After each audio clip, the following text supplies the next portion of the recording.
Welcome to my channel. Spice and Fiction announced. What if Belle was the spectacular Gacha Summoner Part 2? In this alternate DanMachi timeline, Belle obtains a forbidden artifact that summons Gacha heroes from Epic 7, an unexpected consequence of Hecate's drunken divine magic mishap. Thank you for joining this adventure. Don't forget to like and subscribe. Let's start the story. Chapter 4. Preparation and a Marksman. The room of Rusty Mug Inn, 2C, rang with the sharp sound of a bottle slamming down onto the wooden table. You what? Hecate's voice cut through the air like a whip. She was sober, which, for Belle, Lilias, and Cecilia, made it infinitely worse.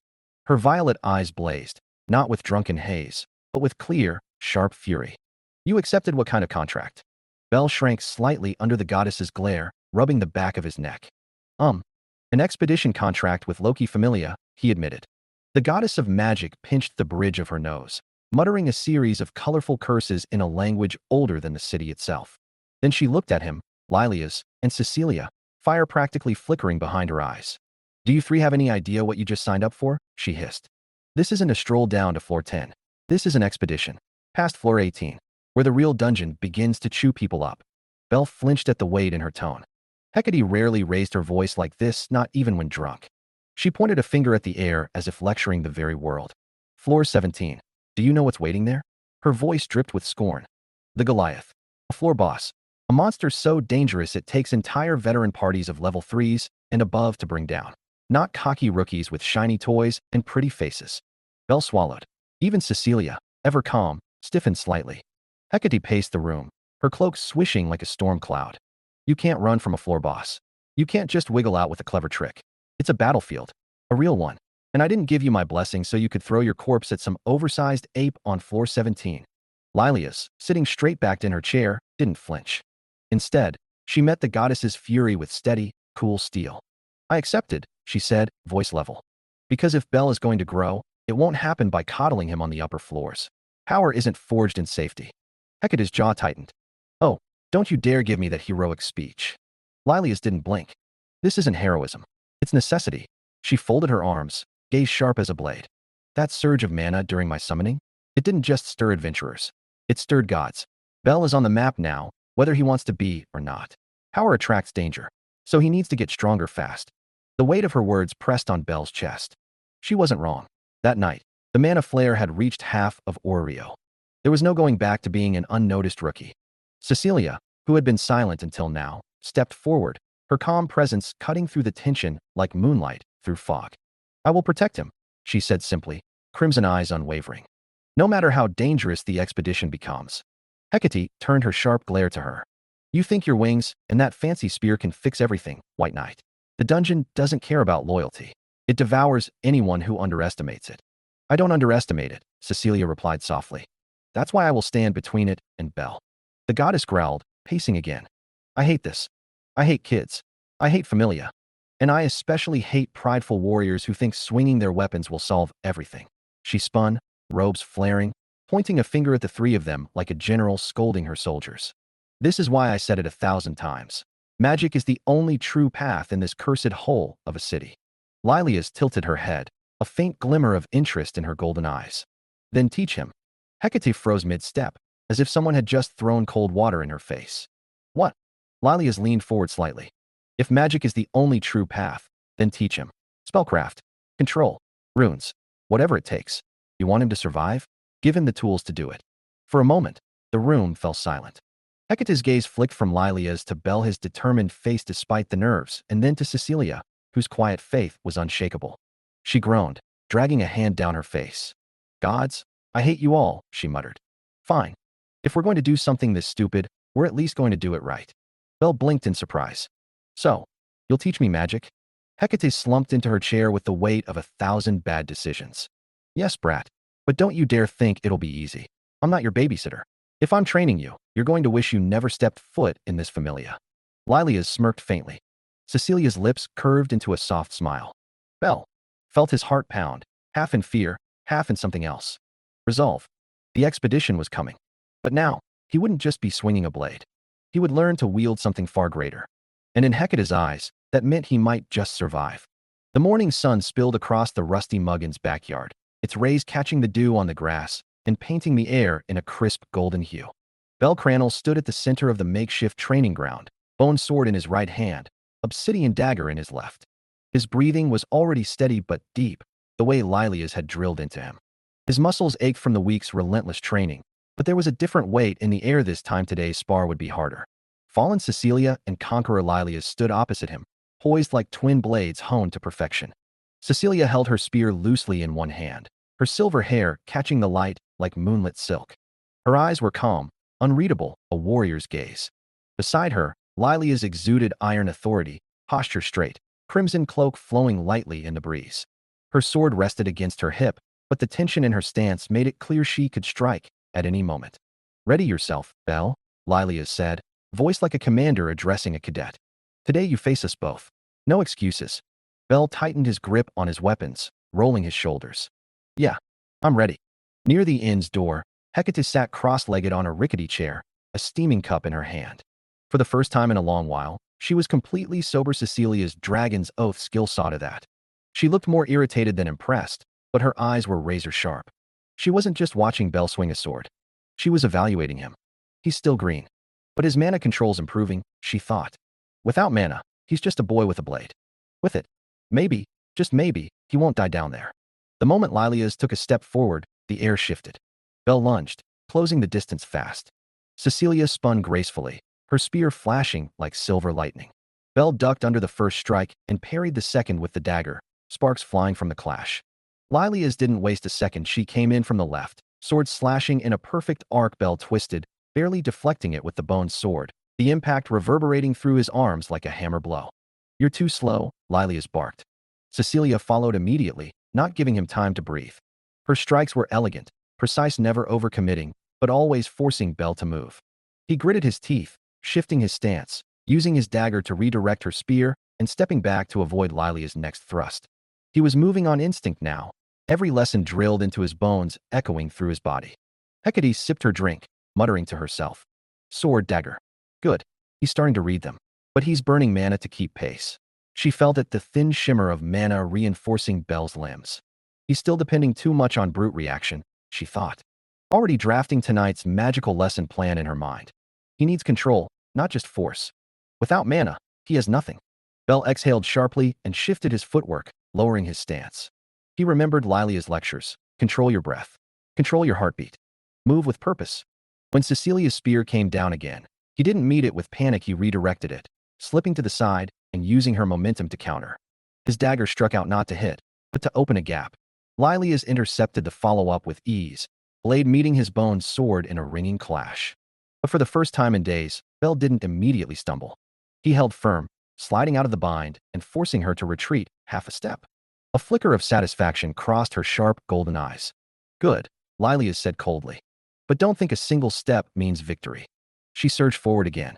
Belle barely saw her move before their blades clashed once more, steel and bone ringing like a battle hymn. Cecilia struck from behind. A feint so clean Belle barely caught the shift in air. He spun, dagger intercepting just in time, her spear tip grazing his sleeve. Hecate's fingers tapped her knee. "He's adapting faster," she whispered. "Not enough, but faster." Sweat dripped down Belle's forehead, his lungs burning. He couldn't rely on Cecilia or Lilias carrying him in the dungeon. This was his trial. "If I can't keep up here," he thought, "I'll just die down there." He feinted low, forcing Cecilia to step back, then pivoted into a full-force strike at Lilias. She caught it effortlessly, countering with a brutal kick that sent him stumbling. Belle rolled with the blow, recovered, and lunged again. The spar stretched on. 1 minute. 3. 5. Every time he moved, Cecilia's precision forced him to refine. Every time he swung, Lilias punished sloppy form with calculated strikes. And every moment, Belle could feel his mana draining with every reinforced breath, every quick step, every instinct-driven dodge. When Lilias pushed him back again, her sword at his throat, Belle barely managed to twist away, ducking under Cecilia's final thrust and throwing himself to the ground. He gasped for air, sweat dripping down his face, but he wasn't broken this time. He was tired, aching, but still ready to stand. Lilias sheathed her blade. "That's more like it." Cecilia lowered her spear, her crimson eyes softening. "You lasted longer." Hecate stood, empty cup dangling from her fingers. "Barely," she muttered, but the edge in her voice was different now, not scorn, but calculation. She stared at Belle like a puzzle she'd finally figured out. "But I've seen enough." Belle blinked. chest still heaving. Enough. She smirked thinly. Tonight, we're starting your real training. She lifted a finger toward him. Your summons mean nothing without mana. And right now, you're leaking it like a drunk with a cracked bottle. Belle swallowed but nodded. Hecate turned toward her shelves and scribbled mental notes. Runic control. Mana flow stabilization. Breath-linked casting. I'll need the old grimoires. And maybe the starbinding manual. Lilia crossed her arms, watching Belle rise shakily to his feet. Get used to this, she said flatly. We won't hold back. Not now, not in the expedition. Cecilia walked to Belle's side, offering him a hand not to coddle him, but to help him stand straighter. You're getting stronger. Belle clenched his fists around the worn hilts of his weapons, sweat dripping onto the grass. He wasn't sure what awaited him on the expedition. But in this backyard, under the relentless pressure of Lilia's and Cecilia, under Hecate's cold calculations, he felt something unfamiliar flicker in his chest. Not fear. Resolve. The air in the middle floors of the dungeon was heavier. The stone corridors of floors 13 to 16 were not like the upper floors where Belle first bled, stumbled, and survived. Down here, the walls seemed to hum with quiet hunger. The ceiling arched higher, shadows clung longer, and the air was thick with the feral scent of monsters lurking just beyond the torchlight. The very ground seemed to pulse faintly beneath their boots, a quiet reminder that the dungeon was alive. Belle Cranel exhaled slowly, the fog of his breath disappearing into the cool air as he adjusted his grip on the bone sword and obsidian dagger. Beside him, fallen Cecilia moved with the poise of a guardian spirit, her silver-white hair catching stray glimmers of magic stone light. And in front of them, calm, commanding, and terrifyingly sharp, walked Conqueror Lilias, her crimson cloak fluttering faintly as if the dungeon itself gave her space. Their steps echoed through the twisting halls. No chatter, no nervous breathing. Lilias had drilled that out of Belle over the past week. He could feel his pulse syncing with their rhythm, his stance tighter, movements sharper. Free ahead. Left passage. Lizard man, Lilias said calmly. Belle didn't hear her voice. He felt it threading into his mind with the same sharp clarity as a commander's signal horn on a battlefield. She lifted her hand, 2 fingers flicking to the left. Cecilia responded without hesitation, sliding into the flank with her spear at the ready. Belle mirrored, moving like part of a formation instead of a rookie fumbling in panic. The monsters appeared in a hiss of scales and claws 3 lizard men, lean and fast. They lunged with feral snarls. Lilias didn't shout commands. She didn't need to. Move left, her voice resonated directly in Belle's head. He obeyed instantly, sidestepping the first claw swipe. Cecilia advanced at the same time, spear thrusting through the opening Belle had created. One lizard man shrieked and crumpled. The second rushed Belle.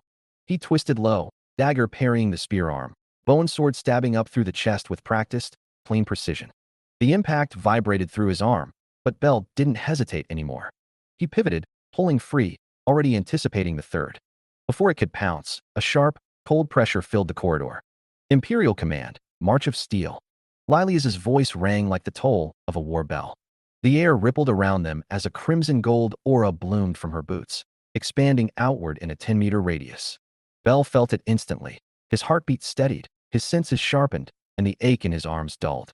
Cecilia's stance shifted subtly, sharper, like a blade catching a whetstone. The lizard man lunged. Belle didn't wait. His reaction time stretched wide. Each movement of the monster seemed slower, clearer.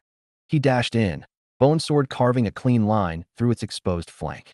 Cecilia finished the strike with surgical precision, and the monster collapsed before it even realized what happened. Lilias lowered her hand slowly, her golden eyes gleaming in the faint light. Good, she said simply. Again. They moved deeper. By the time they reached floor 15, the dungeon monsters had grown fiercer. Silverbacks, or shadows, killer ants swarming from every direction. But the 3 of them moved like a machine. Cecilia swept the front with her spear and wings, fluid and elegant like a storm of steel and silver. Belle covered flanks and openings with agile precision. Lilias anchored them, her voice and mana shaping the battlefield itself. Belle spun, blade clashing against a war shadow's claw, forcing it back. 2 killer ants rushed in from behind before he could react. Lilia's presence surged. Banner of Dominion. The world turned scarlet and gold. A visible mana field pulsed outward from Lilia's like a royal banner unfurling above a battlefield. The dungeon itself seemed to shudder beneath the weight of it. Belle felt his thoughts snap into alignment with Cecilia's strange but powerful sense of shared intent. They didn't have to speak or signal. They simply moved as if their minds were synchronized. Left flank. 2 ants. Cut low, Lilia's mental command struck like a steel bell. Bell pivoted, slashing low, severing legs, and staggering one. Cecilia's spear shot past his shoulder with pinpoint timing, piercing the second through its eye. A silverback roared, barreling toward Lilia's herself. She didn't flinch. Advance, she commanded. Bell and Cecilia surged forward at her will. Bell leapt toward its knees, slashing to break its stance. Cecilia spun high, spear slicing the beast's shoulder clean. Lilia's followed through her blade, flashing once, twice ending the monster with a precise, commanding strike to the throat. The roar died mid-cry, its corpse thudding onto the stone. The battle dissolved as quickly as it began. Bell straightened, panting hard, sweat trailing down his jaw. His muscles burned, but beneath it all was something new, clarity. He wasn't swinging wildly anymore. Every step, every thrust, every feint had a place in Lilia's formation. You're adapting, Lilia said, wiping her blade with a cloth, her tone cool but approving. Good. Remember, your blade isn't yours alone. It's a piece of something bigger. Bell nodded, still breathing hard. I can feel it. It's like, I know where to move before I think. That's the point, she said. Discipline before instinct. Cecilia landed lightly beside him, wings folding back. Her armor bore faint cuts and splatters of monster blood, but her calm smile remained untouched. Your movements are cleaner now, she said softly. You no longer hesitate. Bell glanced at his trembling hands, less from fear now, more from the exertion. It's because of her magic. I can react faster. Think sharper. Lilia's turned to him, eyes narrowing not cruelly, but with weight. Magic amplifies. It doesn't save. If your foundation is weak, no spell will carry you through. You've survived this far because you've been listening. Don't stop. Hecate's earlier words echoed faintly in his mind. Without mana, no summons. Without summons, you won't survive the expedition. Down here, he understood it fully. Another wave of monsters erupted from the dark, a coordinated assault of war shadows and killer ants. Lilia's didn't flinch. Cecilia readied her spear. Bell tightened his grip. Formation 2, Lilia's ordered through their mental link. They moved. The war shadows tried to flank. Bell anticipated and intercepted, blade carving an arc that met shadow flesh. Cecilia pierced through their center like a silver spear, knocking them off balance. Lilia's imperial command march of steel roared to life again, hardening their movements, driving fear into the monsters. Precision, control, power. 3 individuals moving like an elite unit. The dungeon floor was soon littered with broken monsters and shattered crystal shards, faint blue light glittering in the dark like stars scattered across stone. They rested briefly in a small cavern chamber, the silence broken only by Bell's heavy breathing and the faint hum of fading mana. Cecilia cleaned her spear with quiet grace, while Lilia's leaned back against a wall, arms crossed, looking as if she'd never broken a sweat. You lasted longer this time, she noted. Bell slumped onto a rock, still gripping his sword. You're making me sound like a rookie who just learned how to walk. You are a rookie who just learned how to walk, Lilia's replied bluntly, but her tone carried the faintest flicker of respect. Cecilia offered Bell a canteen. Your stamina is increasing, she added gently. And your coordination with us is improving. You're no longer a liability. Bell took a long gulp, wiping his mouth with his sleeve. A small, tired smile pulled at his lips. I'll take that as a compliment. Lilia's eyes gleamed faintly in the darkness. Good. Because when the expedition comes, there won't be room for hesitation or mistakes. Down there, one wrong step doesn't cost sweat. It costs lives. Bell met her gaze, and for the first time, there wasn't just awe in his eyes. There was resolve, the kind born in blood and pressure. I'll be ready, he said quietly. Lilia smirked faintly, a commander's approval. Then stand. We're not done yet. Cecilia rose beside her, elegant and deadly as a knight of light. Bell forced himself to his feet, blade and dagger ready. Because in the belly of the dungeon, under the iron weight of Lilia's command, Bell Cranel was no longer just following, he was learning to fight as part of a war machine. The evening air inside room 2C was still, thick with the faint scent of ink, parchment, and mana. Bell Cranel sat cross-legged on the floor, shirt off, his hands trembling slightly, not from fear, but anticipation. Before him, Hecate sat like a queen of old secrets, surrounded by floating runic parchments and glimmering sigil circles. Her sharp violet eyes burned with sober intensity. There would be no alcohol or laziness tonight. Pay attention, Brad, she said, dipping her finger into a small vial of glowing silver ink. Runes are extensions of your will, not tools, not toys. When you inscribe them on your body, they become part of you. Every breath, every heartbeat, every drop of mana. Bell swallowed and nodded. Hecate reached for his hand, her touch surprisingly steady. With practiced precision, she began painting faint, glowing runes on his palms and fingers, each symbol winding like living light. Hands, she said. These are for spell weaving. The more intricate your control here, the faster you shape magic. Quick, flexible, responsive. Think of these as your quills. Then she moved to his forearms, tracing broader, angular runes that flared faintly with a golden hue. Arms. This strengthens your physical output. When you swing a blade or a fist, these runes will reinforce your muscles with mana. But don't overuse them, she warned, tapping his arm with a sharp nail. They'll burn you out faster than a drunk at a tavern. She knelt by his boots next, carving flowing speed runes along the leather and the skin beneath. Feet. Speed and mobility. If your feet are faster than your thoughts, you live longer. Bell hissed softly at the cold sensation crawling over his skin.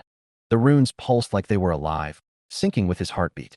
Then she leaned behind him, pressing her glowing fingers onto his back, sketching a complex sigil that resembled a layered web. Back runes are for endurance. When everything else breaks, this is what keeps you standing. Finally, she placed her hand against his chest, directly over his heart. The runes here were different, denser, spiraling inward like a star collapsing into itself. This is your core. Chest runes are for mana capacity. The stronger this seal, the more mana you can store. And the harder it is to lose control. Bell's breathing grew shallow as each rune settled into him, not like paint, but like glowing brands that merged with his fauna. His entire body thrummed with mana. Now, Hecate said, standing, the next part. Spell weaving. She lifted her hand, and runes formed in the air like silk threads. There are two kinds of casting, she explained. Sign casting quick, dirty, and weaker. Ideal in battle when seconds matter. Enchant casting slower, but with power that can level walls.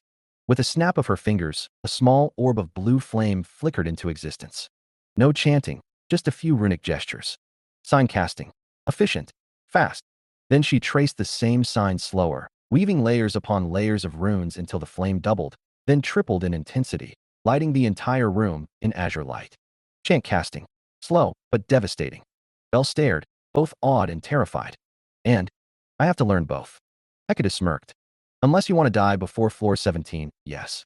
An hour later, with the training finished, Hecate's hand glowed as she pressed it against Bell's back. Divine script shimmered like 1,000 stars. Fauna update, she muttered. The golden parchment flared to life, runes transcribing Bell's growth. Then she froze. Well, shit. Cecilia leaned forward curiously. Lilia's crossed her arms, watching silently. Bell's magic stat had skyrocketed. Magic, SSS 999. Even Hecate blinked. You little monster, she whispered, half in pride, half in disbelief. All that training finally stuck. Cecilia's stats rose as well-balanced, elegant increases across the board. Lilia's fauna, already powerful, reflected terrifying refinement and precision. The three of them stared at the glowing parchment in silence. Then Hecate chuckled darkly. Well, I guess I can't call you a weakling anymore, Cranel. Now let's see if your brain can keep up with your mana. Bell exhaled slowly, feeling the surge of power pulsing beneath his skin. For the first time, it truly felt like magic. The front doors of Hostess of Fertility swung open with their familiar creak, and 5 figures stepped inside. The evening tavern was lively and warm, packed with adventurers, merchants, and regulars laughing over mugs of ale. But the moment Bell Cranel, fallen Cecilia, Conqueror Lilias, Hecate, and now Robin crossed the threshold, everything stopped. Laughter dimmed. Conversations faltered. Even mugs seemed to lower in slow motion. It wasn't hard to see why. Cecilia's ethereal beauty, silver-white hair, calm crimson eyes, soft glow of strength, was already enough to silence a room. Lilia's followed with her fierce, commanding presence, a golden-eyed queen wrapped in black and red. And Robin carried a different kind of beauty. Her silver-white hair fell in loose waves down her back, her black and red tactical coat hugged her form, and the confident way she scanned the room felt like a sniper locking onto a target. She smirked lightly, enjoying the stunned stares as if she were walking onto a stage meant for her. Now the trio stood together at Bell's side. 3 white-haired figures, 3 breathtaking presences, and 1 flustered boy who wished the floor would swallow him whole. The crowd broke into whispers. Another one, someone hissed. Who is she? She's gorgeous like the others. Are they some kind of noble entourage? Then the bolder patrons approached. A few merchants dressed too well for their own good marched up with wide grins, declaring marriage proposals to Robin right on the spot. A group of adventurers followed, asking if she was single, if she liked riches, if she wanted to join their party. Robin blinked once, amused. She didn't even need to reply. Hecate leaned back, voice sharp as a dagger. Touch my headache number 3 and I'll turn your hair into moss. Cecilia's crimson gaze swept over the crowd with quiet, icy warning. Lilia's didn't speak, she simply gave a smile that was not a smile, the kind that commanders gave before sieges. The marriage proposals died on people's lips like a bad joke. Bell, of course, turned beet red in the middle of it all, rubbing his face in embarrassment. This is so embarrassing, he muttered under his breath. Once they managed to wade through the attention, Seer greeted them at the counter with her usual sweet smile. Belle, she sang playfully, you're really starting a trend. First Cecilia, then Lilia's, and now a third gorgeous maiden. Are you collecting them like rare treasures? Belle groaned softly, sinking into his chair at their larger table. Seer, please. Robin, however, did not shy away from the attention. She leaned forward with a teasing smile, reached out, and gently took Seer's hand. And who, she asked smoothly, is this beautiful maiden? Seer blinked, caught completely off guard. Wait, what? Robin tilted her head, her voice warm but flirtatious. I've seen a lot of faces in my life, but yours, she smiled fox-like, is something I wouldn't mind seeing again. Seer froze, clearly unsure if she was being toyed with or genuinely wooed. Around the room, a few of the bolder male adventurers looked as if they'd just lost a battle they didn't even know they were in. Cecilia sighed softly but didn't interfere. Lilia's, on the other hand, gave an approving nod, as though pleased to have someone on the team bold enough to strike first. Bell buried his face in his hands, his ears bright red. Oh gods, why? The tavern's tension finally burst like a bubble, replaced with loud, rowdy laughter. The merchants and adventurers who'd been bold before now backed off, muttering about bad luck, going against a goddess, a knight, and a queen all at once. The servers, meanwhile, moved quickly to deliver drinks, platters of meat, fresh bread, and mugs of ale to their table. Hecate raised a mug in triumph. To my third headache, she declared proudly, clearly more excited about the alcohol than anything else. Robin chuckled. I'll drink to that. Lilia sipped her wine in silence, elegant as ever. Cecilia, ever calm, sat beside Belle, offering him a reassuring nod. Belle sighed, but couldn't help smiling. The noise around them grew lively again, the kind of rowdy warmth that filled the tavern on nights like these. It wasn't just noise, it was a celebration. A rare moment where the world outside the dungeon, the dangers, the responsibilities faded behind laughter, teasing, and mugs clinking together. Seer recovered her composure with a small, flustered laugh.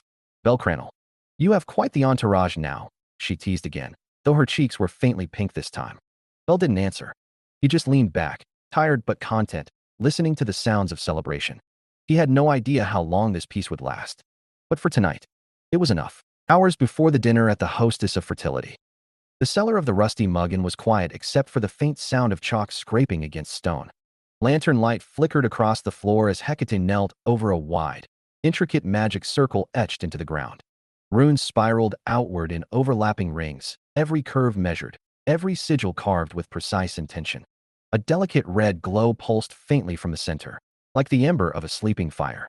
It had been several days since Belle Cranel accepted Loki Familia's expedition offer. And in those days, his coordination with fallen Cecilia and Conqueror Lilia's had sharpened like tempered steel. Every sparring match and dungeon dive had made their trio move more like a unit than a scattered band. His mana, once unstable and prone to backlash, now thrummed inside him like a steady forge. Hecate felt it too. She looked up from the array with a fox-like grin. Your mana isn't sputtering anymore, she said, her voice carrying that usual mix of sarcasm and grudging approval. Good. That means you might not pass out and drool on my floor this time. Belle rubbed the back of his neck, embarrassed. I only drooled once. Twice, Lilia's corrected flatly from the corner.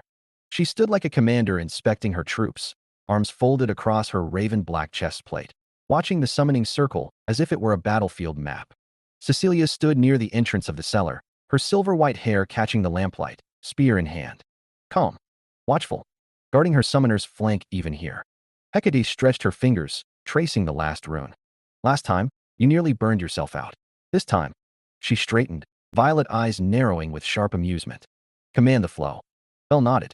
The array pulsed brighter as he stepped into the center, bare feet pressing lightly on the etched runes. His breathing slowed, syncing with the thrum of the magic circle. He could feel the runes carved into his chest, arms, hands, and legs hum to life, responding to his will. Hecate's chalk-stained hand hovered at the edge of the circle, ready to intervene if things went wrong. Lilia's closed her eyes briefly, sensing the rising mana flux like a seasoned tactician gauging the opening of a campaign. Cecilia held her spear a little tighter, alert for any instability. Bell drew in a deep breath. His heartbeat synced with the pulse of the array. Mana surged outward from his chest runes, threading into his arms and hands like rivers of light. The summoning circle flared in ember-red brilliance. Bell began to chant. To the one who watches from afar. Come forth, sharpshooter of blazing dawn. Lend me your sight. Lend me your fire. Answer the summon of Bell Cranel. The moment the last syllable left his lips, the summoning circle roared to life. A wave of heat swept through the cellar, not wild and volatile like when he summoned Lilia's, but controlled, like a furnace obeying its forge master. Embers spiraled upward, swirling in disciplined arcs. A low hum filled the air then. Click. A sharp metallic sound echoed in the chamber. It was the unmistakable sound of a hammer cocking into place. The smoke at the center thickened, dark against the burning red glow. A figure slowly took form inside it, cloaked in black and red, boots hitting the ground with practiced precision. A large briefcase, glinting with faint steel lines, hung at her side. The heat intensified for a heartbeat, and then the flames folded inward like an obedient tide. She landed lightly on one knee, head bowed, cloak falling elegantly over one shoulder. When the smoke parted, she raised her head, revealing sharp, hawk-like eyes and a calm, confident smirk. A faint flare of fire ignited around her, licking at the stone but never scorching it. Bell's control held. Target confirmed. Her voice was low and smooth, carrying a soldier's cadence. You're my new commander, huh? Try not to miss your shot. I'm Robin, by the way. Her gaze met Bell's without hesitation, and for a moment, he felt that same intense pressure he'd experienced when Lilia's first appeared, the weight of someone born for the battlefield. Lilia's smirked faintly, her golden eyes gleaming. A fellow tactician could recognize a reliable marksman when she saw one. Good, she murmured, almost to herself. At least the next one has a gun. Cecilia offered a small nod of approval, silent but firm. She understood the strength Robin carried. Hecate, meanwhile, didn't smile. She was busy watching Bell. His mana reserves had dipped, yes. The summoning was never easy, but unlike with Lilia's, he was not on the verge of collapsing. His breathing was controlled. His stance steady. Not bad, Brad, she muttered under her breath. You're not completely hopeless after all. Robin straightened, brushing a bit of ember from her cloak. So, she said, arching a brow. Who do I shoot first? Lilia's gave her a look that could only be described as approving annoyance. You'll have your battlefield soon enough. Cecilia stepped forward. She is to join the Familia? Bell blinked once, then turned to Hecate. The goddess exhaled loudly through her nose, like someone who was reluctantly impressed. Fine, Hecate said, snapping her fingers to conjure a glowing golden parchment. Let's get this over with. Take off the cloak, marksman. Fauna doesn't stick through fabric. Robin tilted her head but obeyed without fuss. Her cloak slipped off, revealing the black and red tactical suit beneath, snug and practical. She knelt without hesitation, her back bared to the goddess. Hecate's glowing hand pressed against her skin. Divine script ignited and spread across Robin's back like molten gold. The cellar filled with the faint hum of power as the Fauna bond took hold. The marks flared once, then settled. Welcome to my Familia, Hecate said, her tone dry but with a hint of amusement. Don't die. Robin smirked over her shoulder. Wouldn't dream of it. Bell let out a long breath he hadn't realized he'd been holding. He could still feel the aftershocks of the mana surge, but this time it was manageable. His runes burned faintly under his skin, but they didn't overload. Lilia's walked closer, standing just to his side. Better, she said, her voice carrying that sharp, precise praise only she could give. You didn't choke on your own power. Thanks, Bell said dryly. Robin grabbed her cloak and slung the heavy briefcase onto her back. Well, she said with a grin that didn't quite hide the soldier's edge in her tone. Looks like I picked an interesting commander. Cecilia's crimson eyes softened slightly as she stood at Bell's other side. Our formation will grow stronger, she said. With a marksman, our coverage improves. Hecate crossed her arms, observing them all with narrowed eyes. Congratulations, she said wryly. You've collected your third headache. Bell laughed softly. But under that laugh was something else, a quiet certainty. His first summoning was desperation. His second was command. And this third was control. For the first time, Bell Cranel stood among his summoned heroes not as a boy stumbling in their shadow, but as a commander forging his own path forward. Morning light spilled through the windows of Rusty Mug Inn, casting a warm glow over the wooden floors. The faint aroma of bread and brewing coffee mingled with the quiet chatter of early patrons. Outside, birds sang, and the city slowly stirred awake. It was a calm, golden start to the day. Dew still clung to the grass as Cranel tightened his grip on his bone sword and obsidian knife, his breathing steadying in anticipation. Across from him, Robin spun her twin Uzi-like firearms with practiced ease, a playful grin curving her lips. The magazines glowed faintly. She loaded them with mana pellets, harmless but fast enough to sting. "Ready to dance, Commander?" she teased. Bell didn't answer with words. He lunged. Steel flashed as he closed the gap in a heartbeat. Swinging the bone sword in a sharp arc, Robin stepped back lightly, boots barely making a sound, and fired. Thup thup thup. The mana pellets sliced through the air like hornet stings, forcing Bell to duck and roll. She moved like smoke, light, fast, always one step ahead. Every time Bell tried to press forward, she sidestepped or spun away, returning fire with calculated precision. His knife slashed through empty air more often than not. Cecilia, Lilias, and Hecate watched from the porch. "She's fast," Cecilia remarked softly, crimson eyes following Robin's fluid movements. Lilias smirked faintly, arms crossed. "He's learning what a ranged opponent really means." Hecate yawned, half amused, half impressed. "At least she's not using live rounds. I don't want to fix holes in my inn." Bell feinted left, then charged, his knife aimed low. Robin twisted aside with dancer-like grace, grabbed his wrist mid-motion, and fired point-blank at his chest, a single, glowing pellet thudding against his ribs. Bell stumbled back, breath catching. "Dead," Robin said simply, lowering her guns with a smug grin. Bell let out a breathless laugh, rubbing the sore spot. "Yeah, I noticed." Robin blew on the muzzle of her mana gun theatrically. "Then let's work on that reaction time, Commander." Lilias's golden eyes gleamed with approval. "Good. This will make him sharper." Cecilia nodded once. Hecate just smirked. The real training had only just begun. The sparring match didn't end with just one round. Cranel and Robin went at it again and again beneath the brightening morning sky behind Rusty Mug Inn. Bell charged in with his bone sword and obsidian knife, trying to close the distance, while Robin danced around him with her twin mana Uzis. She moved fast, too fast, her movements sharp and calculated. Bell improved a little each round, managing to parry a few mana pellets, but in the end, he still lost. Every single time. By the last bout, Bell was drenched in sweat, breathing heavily, dirt smeared on his shirt and arms. Robin didn't even look winded. She holstered her guns with a satisfied smirk. "Good effort, Commander," she said lightly. "Still predictable, but at least you're trying to dodge like someone who values their ribs." Bell just sighed in exhaustion and stripped off his shirt, heading toward the well at the edge of the yard. He splashed the cool water over his face and chest, the cold cutting through the heat of the spar. Robin tilted her head, watching him wash off the dirt and sweat. Then, with a sly grin, she whistled softly. Well, didn't think you were hiding such a nice, lean, muscular body under all that boyish charm." Bell froze mid-splash, face turning crimson. Robin." She chuckled, clearly amused. "Relax, Commander. I'm just appreciating the view." He muttered something unintelligible, face burning, while Robin laughed under her breath, enjoying every second of his flustered reaction. The morning light filled Rusty Mug Inn with a gentle warmth as Cranel sat at their usual corner table with fallen Cecilia, Conqueror Lilias, Hecate, and Robin. The inn buzzed with the low chatter of early adventurers, mugs clinking, and the smell of warm bread and stew drifting through the air. Robin was still stretching her arms lazily from their spar earlier, while Cecilia sipped her tea with her usual calm grace. Lilias, ever composed, set her fork down and broke the comfortable silence. "Cecilia and I will be handling something important today," Lilias announced, her sharp golden eyes focused on Bell.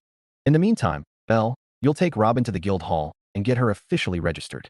After that," she leaned slightly forward, her voice firm, "you'll dive into the dungeon. Solo." Bell blinked, mid-bite. Alone." Lilias gave a small, approving nod. "It's time you start managing without constant support. You've grown stronger.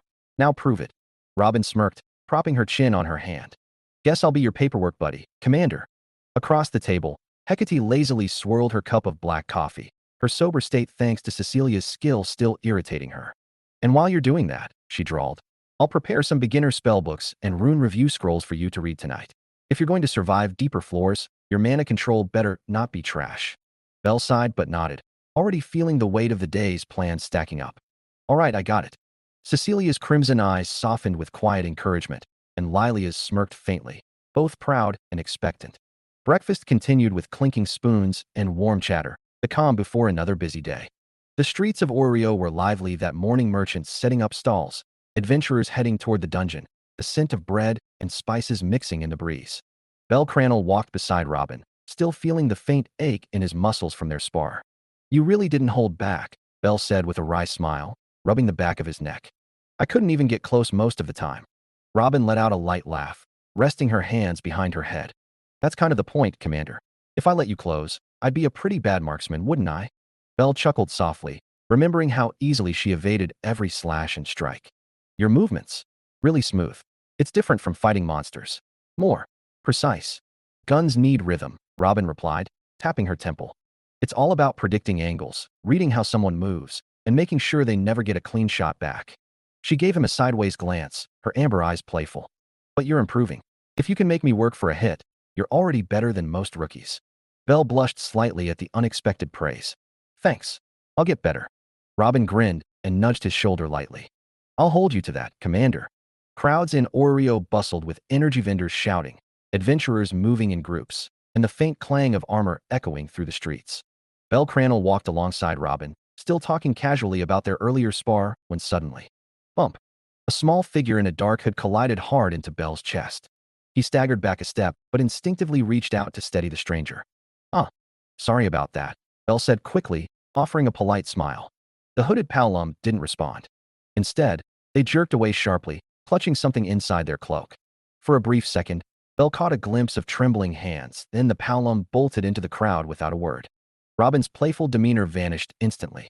Her eyes narrowed, sharp and calculating, tracking the figure with the precision of a hunter locking onto prey. "That wasn't just a clumsy bump," she muttered, her hand subconsciously brushing against one of her holstered guns. Bell blinked, still trying to process what happened. But I apologized. Why'd they just run away?" Robin didn't answer immediately, her gaze fixed on the shrinking figure weaving through the people. "Either they're scared of something," she finally said quietly, "or they just did something they shouldn't have." A faint chill prickled at the back of Bell's neck. Something about that encounter wasn't right. The hooded Palom darted through the bustling streets of Oreo, slipping between merchants and adventurers with practiced speed. Their breath came fast, boots slapping against the stone as they veered sharply into a narrow alleyway only to crash straight into something solid. Or rather, someone. Robin stood there, arms crossed and a sly grin on her face, as if she'd been waiting. "Nice sprint," she said lightly, "but not fast enough." The Palom stumbled back, panic flashing beneath the hood. Before they could turn and run, Robin's hand shot out, pressing against their shoulder like a steel clamp. Her voice dropped, smooth but edged with authority. "Hand it over." The Palom froze. Robin tilted her head slightly, her amber eyes narrowing. "The wallet." "Commander's wallet," she added, her tone firm but almost teasing, as if daring them to lie. A faint tremor ran through the small figure's hands. Slowly, hesitantly, the Palom pulled out the leather wallet they'd lifted from Bell Cranel earlier. Robin smirked faintly. "Good choice." Robin loosened her grip on the hooded figure's shoulder, then took a deliberate step back. "There," she said coolly, slipping Bell Cranel's wallet into her belt pouch. "No need to make this messy." With a swift motion, she tugged down the Palom's hood, revealing a young girl with short, ash-brown hair and sharp blue eyes glaring up at her. Robin blinked once, surprised, but didn't soften her expression. "So, what's your name?" Robin asked. "And why are you doing this kind of thing?" The girl's lips pressed into a stubborn pout. She didn't answer, only turned her head away with a small humph. Robin raised a brow, a faint smirk tugging at her lips. "A silent type, huh? Cute." The Palom girl stiffened at the word cute, cheeks coloring faintly, but still said nothing. "Well then," Robin said casually, stepping aside and sliding her hands into her pockets. "Try not to bump into the wrong people next time." With that, she turned to leave the alley, not bothering to look back. The Palom girl stood frozen in place, clutching her hood tightly. Bell Cranel reached the entrance of Guild of Oreo, the steady rhythm of adventurers coming and going filling the air. He stopped just outside the doors, looking around with a puzzled expression. "Robin?" he muttered under his breath. She had been walking beside him just a moment ago. Minutes ticked by. Bell shifted on his feet, glancing down the street every few seconds. Just as he started to wonder if something had happened, footsteps echoed lightly against the cobblestone. Robin appeared from the corner, her hood slightly tilted and a teasing glint in her eyes. Without slowing down, she tossed something at him. Bell fumbled, barely catching the familiar leather wallet. What?" Robin smirked. "Here, don't lose it next time, Commander." Bell blinked down at the wallet, realization dawning. His face flushed with embarrassment. "You mean, someone actually stole this?" Robin's grin widened as she brushed past him toward the guild doors. Yep. But don't worry, she said over her shoulder, voice dripping with playful confidence. I took care of it. Belle let out a sigh, clutching the wallet tightly. I seriously need to be more careful. As Belle, Cranel, and Robin stepped through the tall doors of the Guild of Orario, the usual hum of voices faltered, then quieted altogether. Heads turned almost in unison. Belle exhaled softly through his nose. Again, he thought. He was getting used to this, walking into a place and having the whole room stare. Robin, however, didn't seem bothered in the slightest. With her hands casually tucked into her coat pockets and a confident gait, she strode forward like she owned the place. Her boyish charm, sharp golden eyes, and the way her cloak swayed behind her caught the attention of both men and women alike.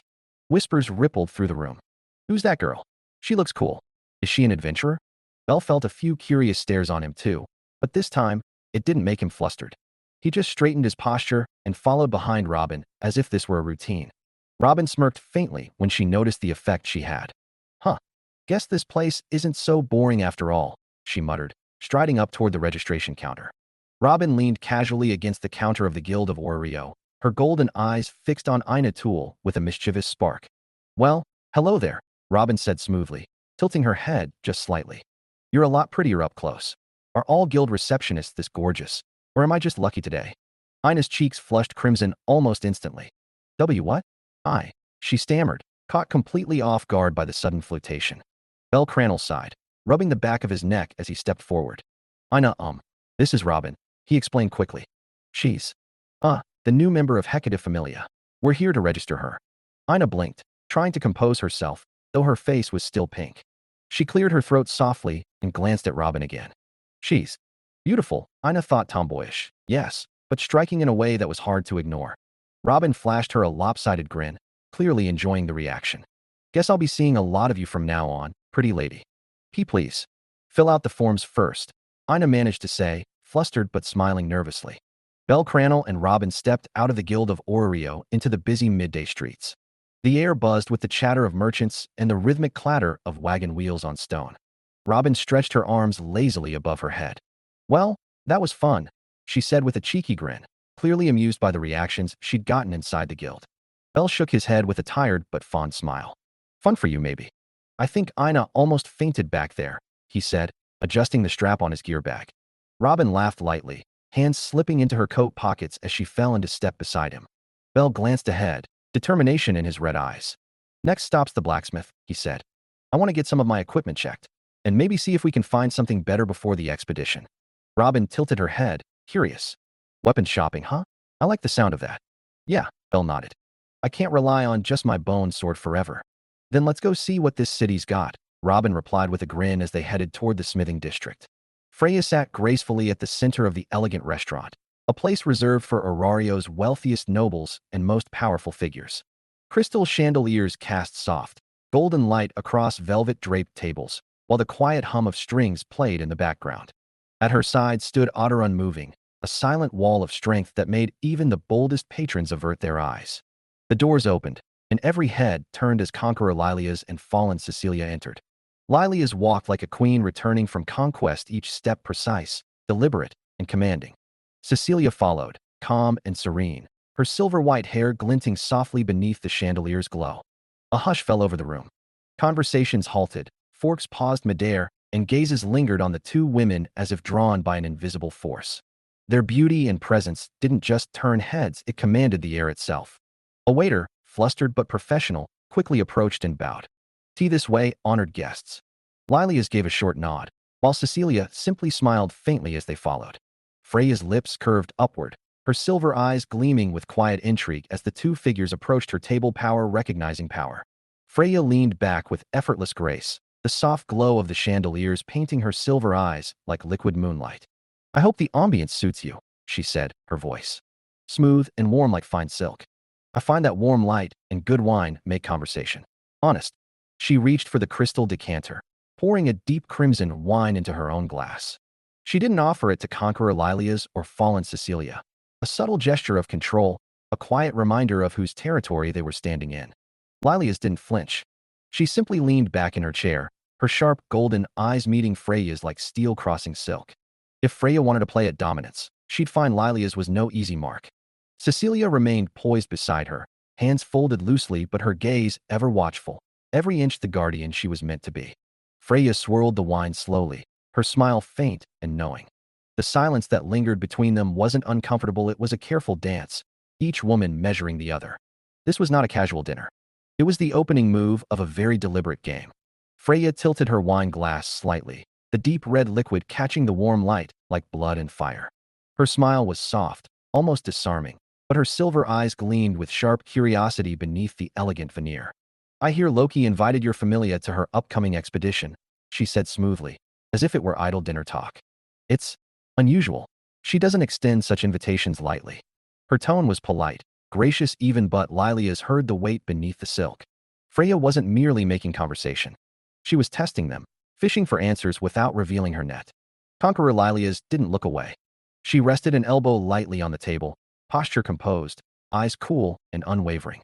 Fallen Cecilia, standing watch like a sentinel, caught the subtle shift in Freya's expression, a predator probing a new piece on the board. Freya swirled her wine lazily. For Loki to make such a choice, she added, voice like silk over steel, means you've piqued her interest. And Loki is not a woman easily impressed. The air between them tightened, not hostile, but sharp. A single thread pulled taut between queens, sizing each other up. Conqueror Lilias lifted her glass of water with unhurried grace, the motion deliberate, a quiet counter to Freya's subtle probing. Unusual things happen every day in Oreo, Lilias replied smoothly, her voice calm and steady. Perhaps she simply wanted new company for the journey. She took a sip, unbothered, letting the silence stretch just long enough to make her deflection feel intentional. She neither confirmed nor denied anything, her words like a veil, translucent but impenetrable.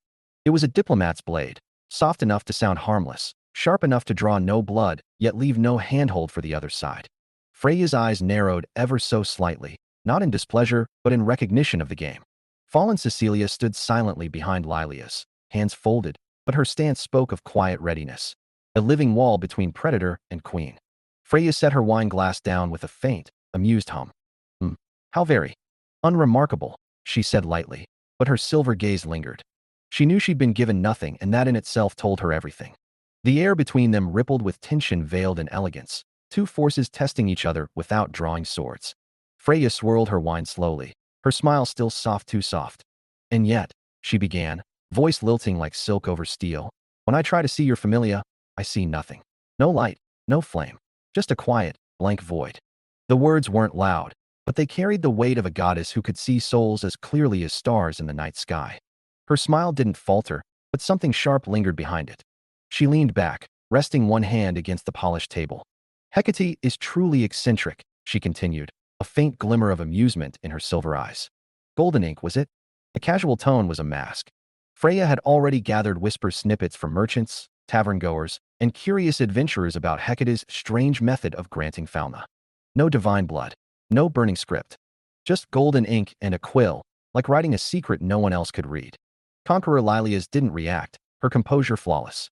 Fallen Cecilia shifted slightly, subtle but protective. Freya's gaze lingered, not predatory but curious, probing like a hand brushing against the edges of a locked door.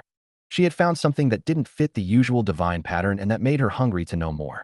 Freya tilted her glass just enough for the amber wine to catch the golden light. A soft hum lingered in her throat, more like a purr than a sound of amusement.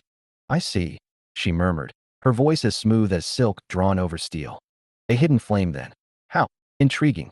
She swirled the wine slowly, letting the silence breathe between them. Her silver eyes lingered on Conqueror Lilias and Fallen Cecilia, not with hostility but with a predator's curiosity. The kind of gaze that stripped away layers, weighed strength, and calculated possibilities. I think, she continued softly, the faintest smile curling her lips, I'll enjoy seeing how this expedition turns out. It wasn't a threat. It wasn't a promise. It was the kind of line spoken by someone who always got what they wanted, eventually. Her interest was like a hook lowered into deep water, not yanking, but waiting patiently for the bite. Freya leaned back, crossing one elegant leg over the other, and took a long, unhurried sip of her wine. Her eyes never left the two women. She didn't press further, didn't dig for secrets she knew she wouldn't get tonight.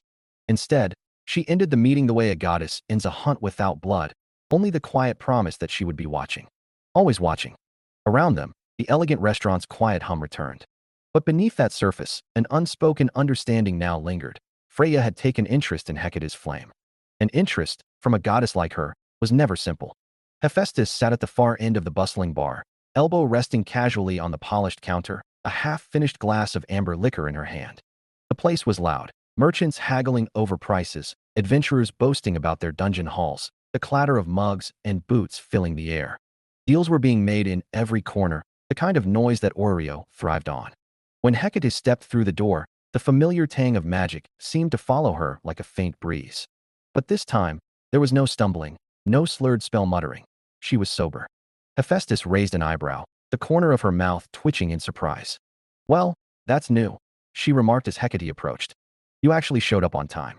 And without a bottle in your hand." Hecate dropped onto the stool beside her, eyes sharp despite the casual air. Hephaestus leaned back slightly, curiosity flickering behind her crimson eye.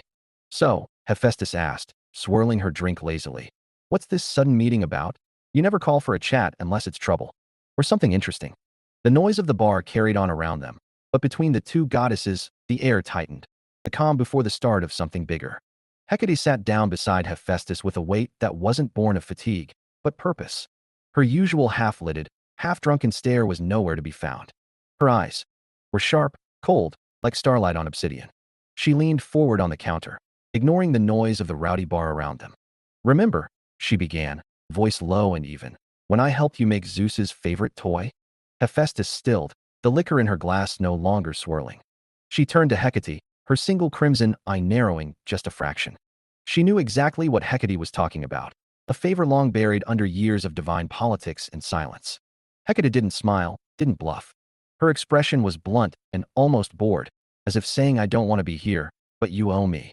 "Well," Hecate straightened, brushing imaginary dust off her dark robe. "It's time to pay me back." The weight of those words landed like a hammer on an anvil. Hephaestus sighed quietly through her nose, shoulders loosening in resignation. As a goddess of craft and honor, she couldn't say no without spitting on her own name, and they both knew it. She tossed a few valis onto the counter, downed the last of her drink, and stood up with a dry, humorless chuckle. "You always pick the worst timing." Hecate rose as well, her cloak whispering across the wooden floor. "I know." Without another word, the two goddesses left the bar together, their footsteps cutting cleanly through the din. One carried quiet steel, the other, reluctant fire. But both understood old debts among gods were never truly forgotten. The private forge of Hephaestus was nothing like the loud, smoky smithies of Arario's streets. It was clean, organized, and hot, heat that didn't just come from the furnaces, but from the goddess herself. She moved with practiced ease, tying on her favorite smithing apron, the one with the bold print "Best Smith Ever" stretched across the front. A hammer hung on the wall, ruined for precision. The air smelled of metal, ash, and the faint tang of magic. Hecate sat perched on a nearby stool like a cat who'd slunk into a lion's den, arms crossed, sober for once. Her sharp eyes tracked Hephaestus's movements, but she didn't speak. "Not yet. You've been sitting on this favor for centuries," Hephaestus finally said, her voice dry as she set her tools on the workbench. The sound of metal clinking against wood filled the room like a rhythm she knew by heart. Hecate shrugged, one corner of her mouth tugging upward. "I like to keep my chips until they're worth something." Hephaestus paused, turning slightly to face her. The crimson glow of the forge caught the edge of her eye patch. "And you're cashing it in? For a mortal boy?" Hecate's gaze didn't waver. "For my familia," she corrected smoothly. Then, with a faint sigh and a trace of her usual dry humor, added, "And so I can keep drinking in peace." Hephaestus let out a breath through her nose, somewhere between a snort and a laugh. She rolled her eye, and even behind the eye patch, it was clear the gesture was a full-bodied "God's damn it." "You're unbelievable," Hephaestus muttered, picking up her hammer. The metal gleamed under the forge light, warm and ready. Hecate tilted her head slightly. "And yet, here we are." There was a moment of silence, not the uncomfortable kind, but the weighty, inevitable kind between old gods who knew each other too well. Hephaestus had always known that one day Hecate would come to collect. And now, seeing the sober determination on the goddess of magic's face, she knew this wasn't a whim. Finally, Hephaestus turned fully toward the forge, adjusting her gloves. "Fine, you'll get your favor, but you'd better not complain about how much it's going to cost me." Hecate smirked, leaning back like a queen who had just won a long game of cards. "When have I ever complained?" Hephaestus grunted, hammer resting on her shoulder. "Every time." But the deal was struck. The forge roared hotter, as if it too understood a god's favor was now being forged into steel. Morning light spilled over the blacksmith district of Oreo, catching on the rows of gleaming steel and polished leather displayed outside the storefronts. The air was alive with the rhythm of hammers striking anvils, bursts of steam, and the low rumble of forges at work. Belle Cranel and Robin walked side by side, weaving through the growing crowd of adventurers doing their morning rounds. Smiths called out prices, apprentices lugged crates of fresh forged gear, and the scent of heated iron filled the air. Belle slowed as they passed a stall with racks of light armor, eyes trailing over breastplates and greaves. His current equipment, worn from constant training and dungeon dives, wasn't going to hold forever. Robin noticed the way he looked at a sleek, dark leather cuirass, a faint smirk tugging at the corner of her lips. "Don't tell me you're picking armor just because it looks cool," she teased, hands resting casually on her hips. Belle scratched the back of his head, flushing slightly. "Well, a little." Robin chuckled softly, stepping closer to tap a finger against one of the lighter sets. "Pick something that won't slow you down. You're fast, Belle. Don't let bulky metal turn you into a sitting duck." He hummed in thought, running his fingers along a set of reinforced leather bracers. "I guess mobility's more important for me than raw defense." Robin leaned forward to inspect another rack, eyes sharp despite her easygoing tone. "Exactly. Armor's supposed to keep you alive, not make you a statue." The two continued down the line of shops, the sound of hammering and merchant calls surrounding them. They hadn't decided yet, but the search had just begun. The clang of steel and the steady thrum of forges followed Belle Cranel and Robin as they wandered deeper into the blacksmith district. Every corner held gleaming breastplates, polished boots, and weapons hanging like trophies. Belle stopped at one of the larger shops, his eyes lighting up at the sight of a full adventurer's set displayed on a wooden mannequin. It was light plate mixed with leather, built for speed and protection. "Try it on," Robin said casually, nudging him forward with a smirk. A few minutes later, Belle emerged from behind the screen, the armor snug against his frame. The metal caught the morning light, giving him a faint, heroic sheen. He awkwardly adjusted the straps and glanced at Robin. "So, how do I look?" Robin tilted her head, appraising him with mock seriousness before grinning. "Like a kid trying on his big brother's armor." "Cute." Belle flushed bright red. Heck. She chuckled, hands in her pockets, clearly enjoying herself. But when Belle glanced at the price tag hanging from the breastplate, his expression fell. 20 million Valis. "Guess that heroic shine costs extra," Robin teased as they left the shop. The next few stores weren't much better. Every decent piece of armor seemed to cost a fortune far beyond what Belle's coin purse could manage. But just as they were about to call it quits, they stumbled upon a smaller, more modest forge. A weathered sign hung above the door, "Wealth Kratzo Blacksmith." Inside, the displays weren't flashy, but the craftsmanship was solid. A particular light armor set caught Robin's eye, reinforced steel layered over treated leather, elegant but practical. She knocked on the metal and nodded approvingly. "This one's good. Strong, but light. Feels right." Belle hesitated, then tried it on. The fit was perfect, firm around the chest and shoulders, light on the arms, with room to move. Robin's lips quirked upward as she looked him over. "Now this suits you. You actually look like a handsome hero, Belle." His face went scarlet immediately. What are you saying all of a sudden?" She laughed lightly, raising both hands in mock innocence. "Just calling it like I see it." Belle stared down at the armor again. It wasn't too heavy, it moved well with his body, and the price tag was actually reasonable compared to the others. Minutes later, the deal was made. Belle stepped out of the shop carrying his new gear, still flushed from Robin's teasing, but smiling despite himself. The armor wasn't just protection, it felt like a small step forward. A step closer to being someone who could truly stand beside his summoned heroes. Minutes later, Belle Cranel and Robin descended into the dungeon, their boots echoing softly against the stone. The air was cool and damp, the familiar scent of moss and iron thick around them. It didn't take long for the first pack of goblins and kobolds to appear, snarling and brandishing crude weapons. Belle stepped forward without hesitation, new armor gleaming faintly in the dungeon's dim glow. He moved faster than before, far faster. His boots barely made a sound as he weaved between lunging kobolds, his bone sword flashing as he struck cleanly. One goblin fell, then another, and another. Robin leaned lazily against a nearby wall, arms crossed, whistling low. "Well, look at you. Guess that new armor's doing wonders." Belle didn't answer. He was too focused, his strikes growing sharper, his footwork more confident. He ducked under a goblin's swing, pivoted, and slammed the hilt of his sword into its jaw before finishing it off with a clean cut. They pushed deeper through the lower floors, where the monsters grew thicker. Robin followed with an easy stride, hands behind her head. Watching Belle fight with such precision was impressive, but she was starting to get a little bored, not because he was bad, but because he was too good right now to need her help. Then, mid-swing, a sharp crack split the air. Bell froze, his grip tightening. His bone sword had fractured, a thin break running down the blade like a spiderweb. Robin straightened immediately. "What's the matter?" Bell lowered the weapon slightly, frowning. "My bone sword. It reached its limit." Robin let out a soft whistle again, this time less impressed and more amused.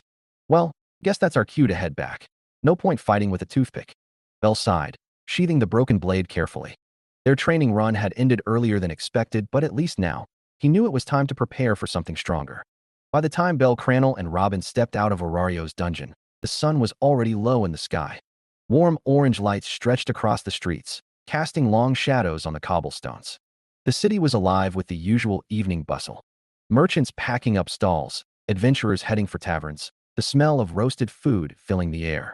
Bell walked with a quiet spring in his step, eyes occasionally drifting down to his newly bought armor. The polished steel and leather gleamed faintly in the sunset, and he couldn't help but feel proud. Robin noticed immediately, a grin spreading across her face. "Wow," she said, hands behind her head in that easy, carefree way of hers. "You're staring at your new gear like it's your first crush. Should I be jealous, or just let you have a little blacksmith romance?" Bell's face went red in an instant.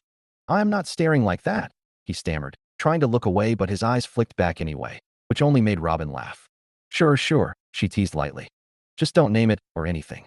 Bell groaned, covering his face with one hand as she chuckled beside him. The teasing only made the walk home warmer.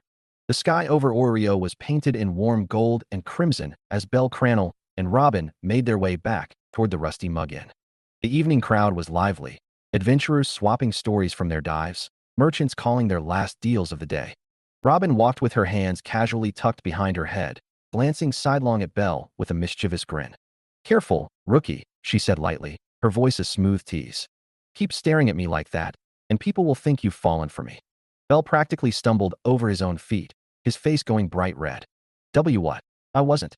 Robin chuckled softly, the sound low and playful. She leaned in just enough to make him fluster more, a smirk curving at the corner of her lips. "Relax, I'm just teasing you.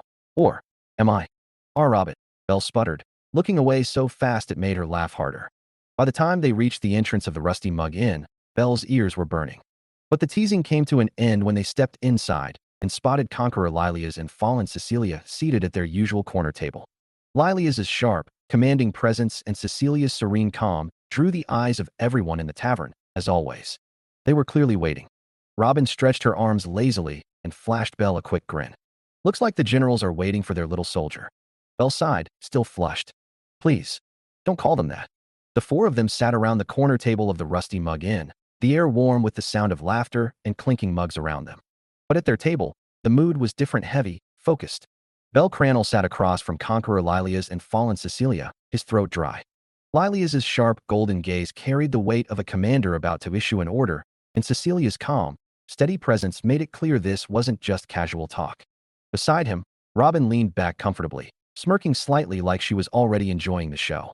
Lilias finally broke the silence. "We're moving," she said flatly. "I found a house. A proper one, not this cramped little inn room." Bell blinked. "A house?" Lilias nodded once. "Yes, paid for." Robin raised an eyebrow, clearly intrigued. Lilias continued, her tone clipped but precise. "The funds came from negotiations. Loki, Finn, and Freya. Consider it compensation, barter, and strategic investment."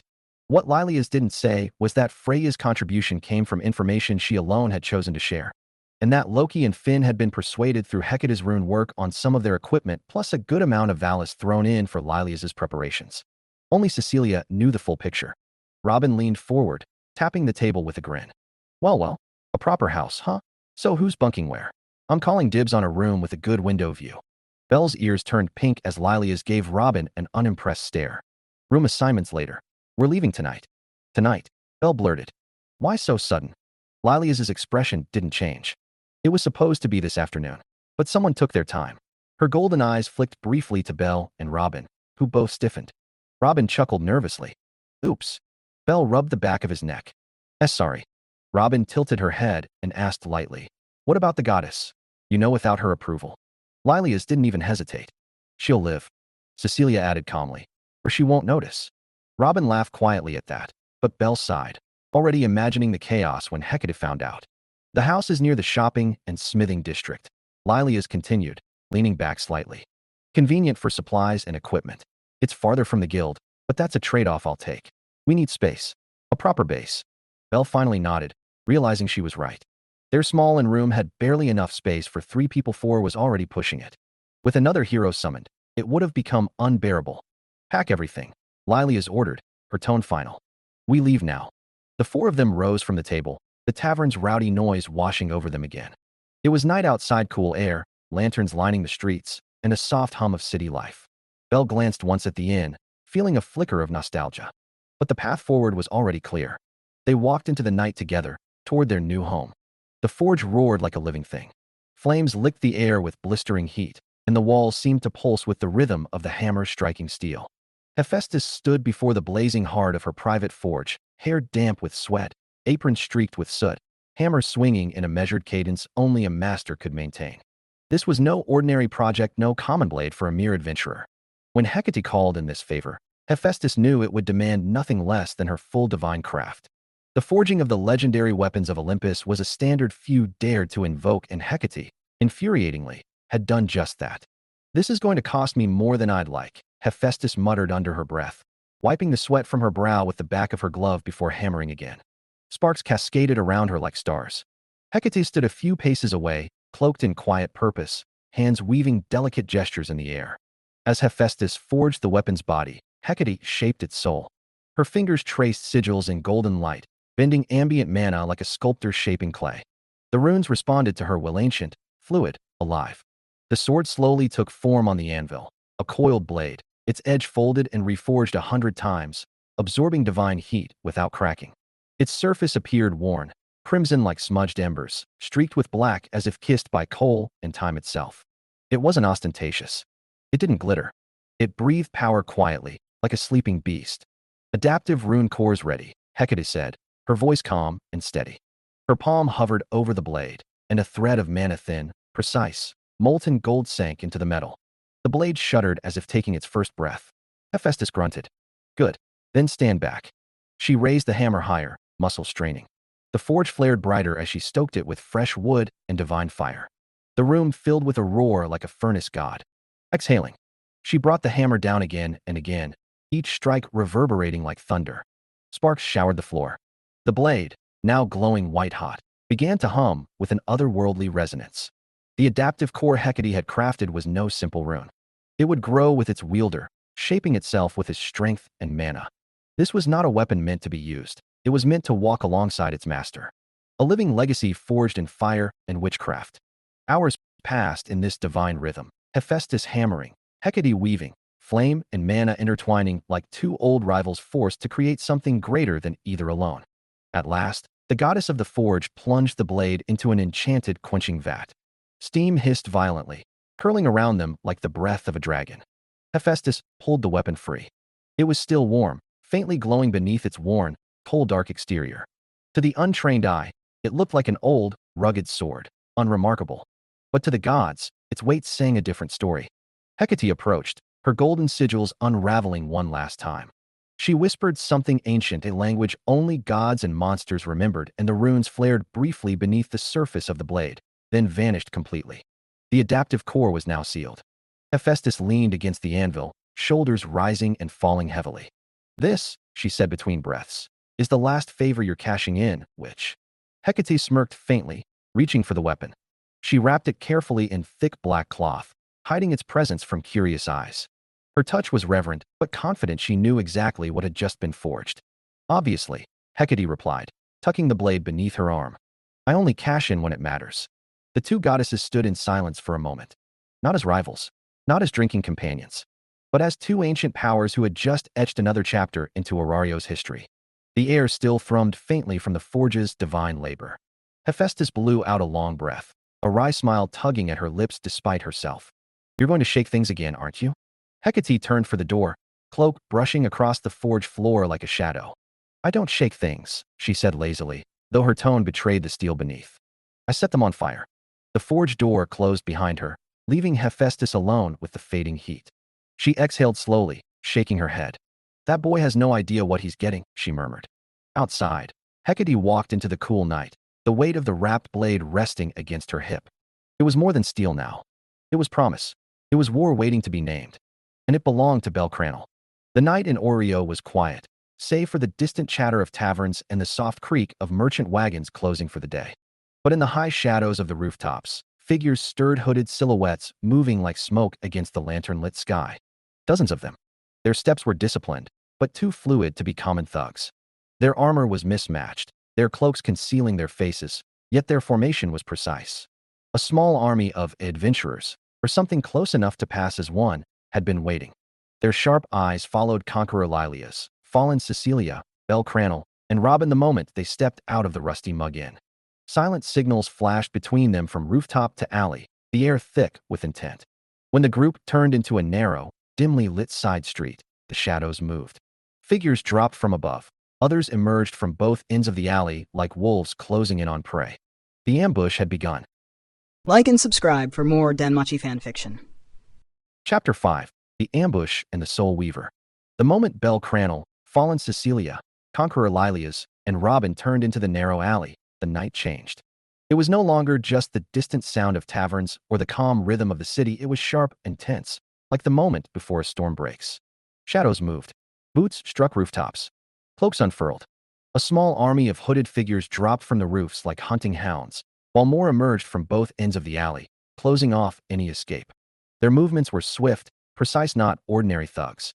Mismatched armor hid their identities, but their coordination betrayed discipline. Some carried short blades, others crossbows, and slithering among them were their companions, tamed dungeon beasts with glowing eyes. Wolf-like shadows prowled the edges, their low growls rolling through the narrow space like thunder waiting to strike. The ambush happened in a breath. Cecilia moved before anyone else. Her crimson eyes flared with draconic light, and for Bel, the world seemed to slow. The pounding of feet became distant. The glint of blades stretched like streaks of light. Her voice was clear and calm as steel. Sanctum Vitae. The air trembled. A dome of shimmering silver and crimson bloomed outward from her like a star bursting to life. Draconic mana flooding the alley with raw power. The magical barrier roared into existence. Absorbing the first wave of attacks, arrows cracked against its surface like pebbles against iron. Sword strikes dissolved into harmless ripples of light, and the snarling dungeon wolves recoiled with their fangs grinding against the protective ward. The mercenaries froze, their perfect ambush shattered in an instant. Lilias's golden eyes narrowed, the faintest grin tugging at her lips. Too slow, she murmured. Before the barrier could fade, she stepped forward, swift, precise. Her sword gleamed crimson black in the alley's dim light.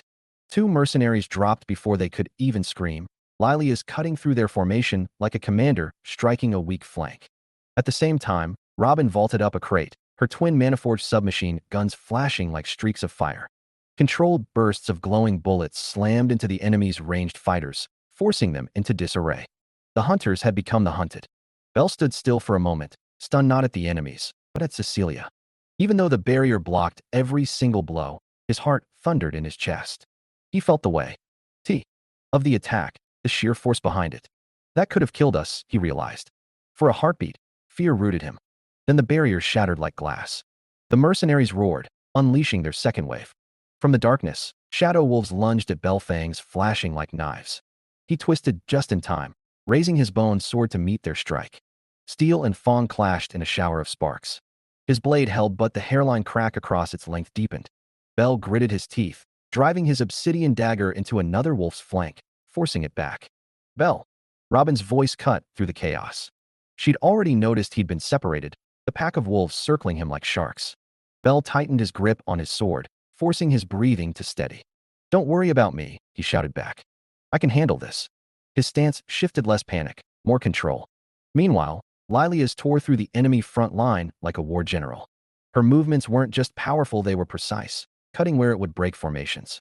Robin, perched on a barrel, kept their ranged attackers pinned down, every burst of mana bullets keeping them from regrouping. The mercenaries' adventurer impersonators had expected easy prey. They hadn't expected monsters in human form. High above the city, far from the alley, inside a velvet-draped room, Freya leaned over her enchanted mirror. The shimmering image reflected the chaos below, showing the ambush unfolding in perfect clarity. Beside her stood Otter, silent and watchful as always. Freya's silver eyes gleamed faintly, not with fear, but with interest. "So this Is Hecate's little familia, she murmured, almost to herself. The name Hecate carried weight in the divine circles. A goddess of magic. A genius once feared for the runic arts she created before she had drowned her ambition in bottles of cheap wine and stubborn laziness. Loki inviting her familia to an expedition was unusual. Very unusual. Freya traced a finger along the edge of the mirror. Loki, what are you playing at? She whispered softly. A goddess who doesn't move for decades, suddenly stepping back into the board? Curious. Otter remained silent, though his gaze flicked toward the reflection of Lilias, a warrior cutting through enemies like wind through leaves. Strong, he finally rumbled, voice low. Freya smiled faintly. Oh, I know. Back in the alley, Bell ducked under a wolf's lunge, stabbing upward with his dagger. Blood thick and black splattered across the cobblestone. His breath burned in his lungs, but something in him had changed since training with Lilias. He didn't freeze anymore. He moved. Cecilia pivoted gracefully behind him, her spear glowing faintly with contained power as she skewered a mercenary who tried to flank Bell from the shadows. Focus, she said calmly, as if they were training, not fighting for their lives. Bell exhaled, nodded, and struck forward. The alley was chaos, a symphony of blades, gunfire, and snarling beasts. But within that chaos, their formation held. Lily is the vanguard, Robin the ranged executioner, Cecilia the impenetrable shield, and Bell, pushing himself to keep pace. The mercenaries' confidence cracked first. Their ambush had turned into a bloodied retreat, their wolves yelping under coordinated counterattacks. Some tried to regroup, others to flee.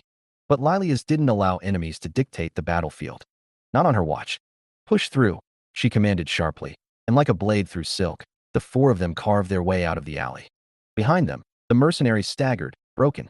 Above them, somewhere far away, Freya watched and smiled like a hunter who had found new, interesting prey. For figures stepped out from the chaos, moving with precision that set them apart from the mercenary rabble. The first was a hooded warrior wielding a spear. He moved like water fluid, unpredictable, every step flowing into the next. In an instant, he lunged at fallen Cecilia. The clash of spear against spear echoed through the alley like a drumbeat. For the first time in a long while, Cecilia felt the pressure shift against her. The stranger wasn't just fast, his were controlling the tempo of the fight, every thrust and sweep pushing her onto the defensive. Her reaction time was sharp, but their control of space was sharper. The second warrior drew a blade, a hooded swordsman who closed in on Conqueror Lilias with the same terrifying precision. His sword met hers in a flash of steel. Lilias gritted her teeth as the duel locked into a perfect stalemate. Her strikes, calculated and fierce, were parried with flawless precision. She recognized it immediately. This was no ordinary mercenary. A third warrior, shield and mace in hand, blurred forward toward Robin with speed that shouldn't have been possible for someone wielding such heavy equipment. The mace came down in a brutal arc, but Robin met it with a sharp kick to the shield. The hooded figure barely budged, absorbing the force with ease. Robin smirked, twisted midair, and used the shield itself as a springboard vaulting high above the battlefield. In a smooth motion, her guns transformed, the submachine gun's frames unfolding into twin Uzis. A sharp click, then fireburst mana rounds loaded with heat and velocity locked into place. The last warrior was fast too fast.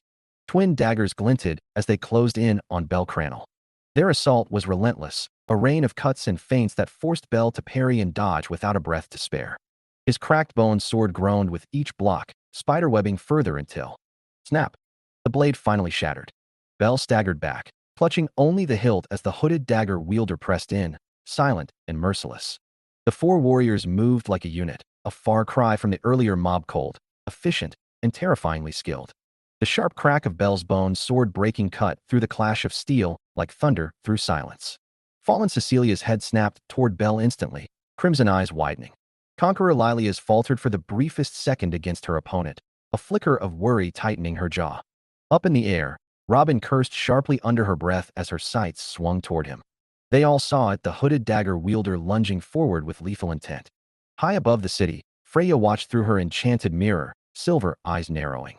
Already? She whispered, disappointment softening her tone. So fragile. How boring.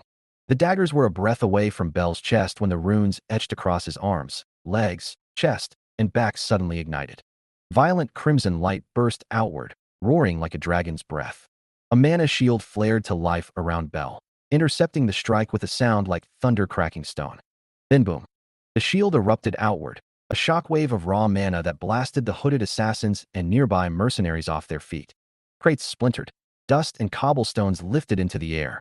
Only Cecilia, Lilias, and Robin remained standing, a second protective barrier flaring up around them. A fail-safe Hecate had woven into Belle's runes. And then, a thud. Something fell from the night sky, slamming into the ground before Belle. A weapon. A coiled sword, its surface rusty red, streaked with coal smudges, its design worn, yet emanating a pressure that made the air hum. Belle stared at it, chest heaving, his heartbeat thundering in his ears. As if called by instinct, he reached out and gripped the sword. The moment his fingers wrapped around the hilt, the runes on his body blazed even brighter, syncing with the weapon. Power surged through him, controlled this time, fierce but steady. The ground cracked beneath his boots as his stance steadied, a gust of heated air swirling around him. Lilias exhaled slowly, a sharp grin tugging at her lips. Cecilia's grip on her spear tightened. Robin flipped the safety on her guns. The hunt had just turned. The moment the shockwave faded, the four hooded warriors, true veterans, not mere thugs, rose to their feet in a fluid, practiced motion. Their stances were crisp, dangerous, and fast. The alley reeked of blood and tension, steel whispering as they prepared to strike again. But this time, they weren't the hunters anymore. Conqueror Lilias moved first. Her golden eyes narrowed to thin slits, the flame crest on her chest flaring like a signal of war. She whispered, "Throne flame oath." Crimson fire roared along her blade, condensing into a blinding column of burning light. The air vibrated, and with a single vertical slash, the world split. The hooded swordsman, fast, disciplined, raised his weapon to counter. It didn't matter. The crimson arc carved through him like silk. One heartbeat, he stood. The next, he was gone. Ash smeared the cobblestone where he once stood, and the building behind him bore a clean, burning gash walls, windows, roof incinerated in a single breath. Lilias lowered her blade slowly, embers swirling around her like a war goddess descending from flame. On the opposite flank, fallen Cecilia stepped forward, and something inside her snapped into place. Her eyes blazed red gold. Oath of blood and light surged through her veins, a radiant force born of instinct and protectiveness. The spear-wielding hooded warrior lunged, but he was already too late. Cecilia blurred. Her spear shot forward with terrifying strength. He twisted at the last second, saving himself from being skewered outright. But her strike wasn't alone. The shockwave followed. It slammed into his body like a divine hammer, bones shattering, flesh liquefying on impact. He didn't even scream, just exploded into a crimson smear against the walls of the alley, leaving a dripping trail of what used to be a warrior. Above them, Robin grinned sharply, flipping midair as the third hooded fighter. A shield and mace brute charged through the dust cloud. She shifted her weapons again, the mana forging unit on her back humming. The twin Uzis folded into themselves, reconfiguring into a mana-forged bazooka that glowed with burning runes. "Boom time," Robin said softly, resting it on her shoulder. The hooded warrior roared, raising his shield as the shot fired. The blazing mana shell slammed into it, held for half a second, then exploded. The blast shook the entire alley, a pillar of fire tearing through the night. When the flames cleared, nothing was left of the shield wielder but ash drifting on hot wind. Not even the armor remained. And then there was Cranel. The rusty, coal-smeared coiled blade pulsed in his hands, as if alive, reshaping itself with a smooth shing into a curved katana. His runes flared like crimson lightning, tracing through his veins. Belle exhaled once. The world slowed. He dashed faster than the dagger wielder could track. The assassin barely managed to cross their blades in defense, twin daggers scraping against the katana's red edge. They shattered. The slash continued through steel, through flesh, through everything. A concussive shockwave rippled out as the hooded dagger wielder's body turned to liquid, splattering against the walls like red ink. Belle stood on the other side of the strike, blade lowered, breath steady. The alley fell silent. Far away, in her golden chamber, Freya leaned closer to her enchanted mirror. Her silver eyes widened, not in fear but in pure, electric awe. Well, she whispered, lips curling into a slow smile. Behind her, Otter's massive frame stiffened, his usually calm gaze sharpening. The remains of 4 level 3 fighters gone in seconds. Freya tilted her head, intrigued. "Are they all level 1?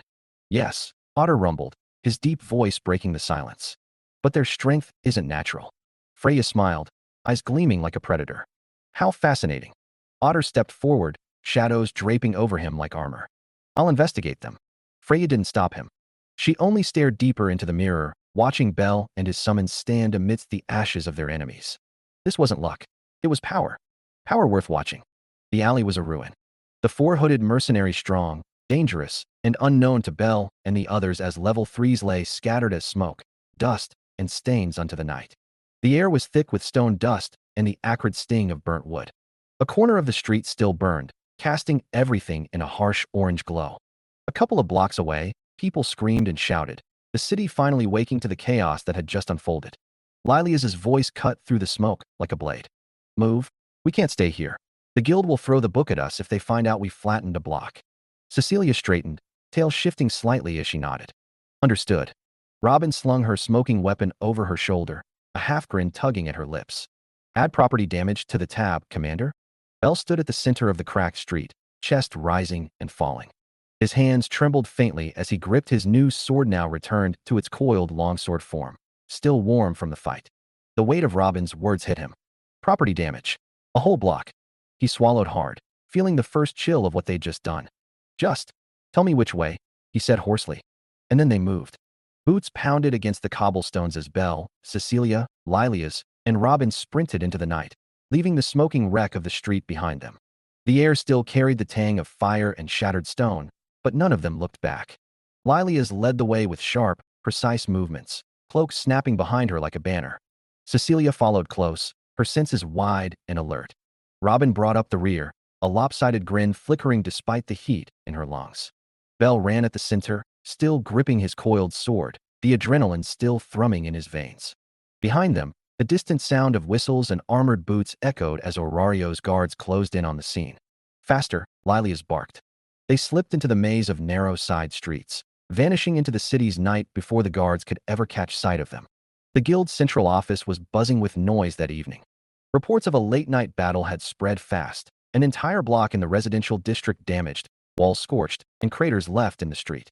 At her desk, Ina Toole rubbed her temples, a growing headache pounding behind her eyes.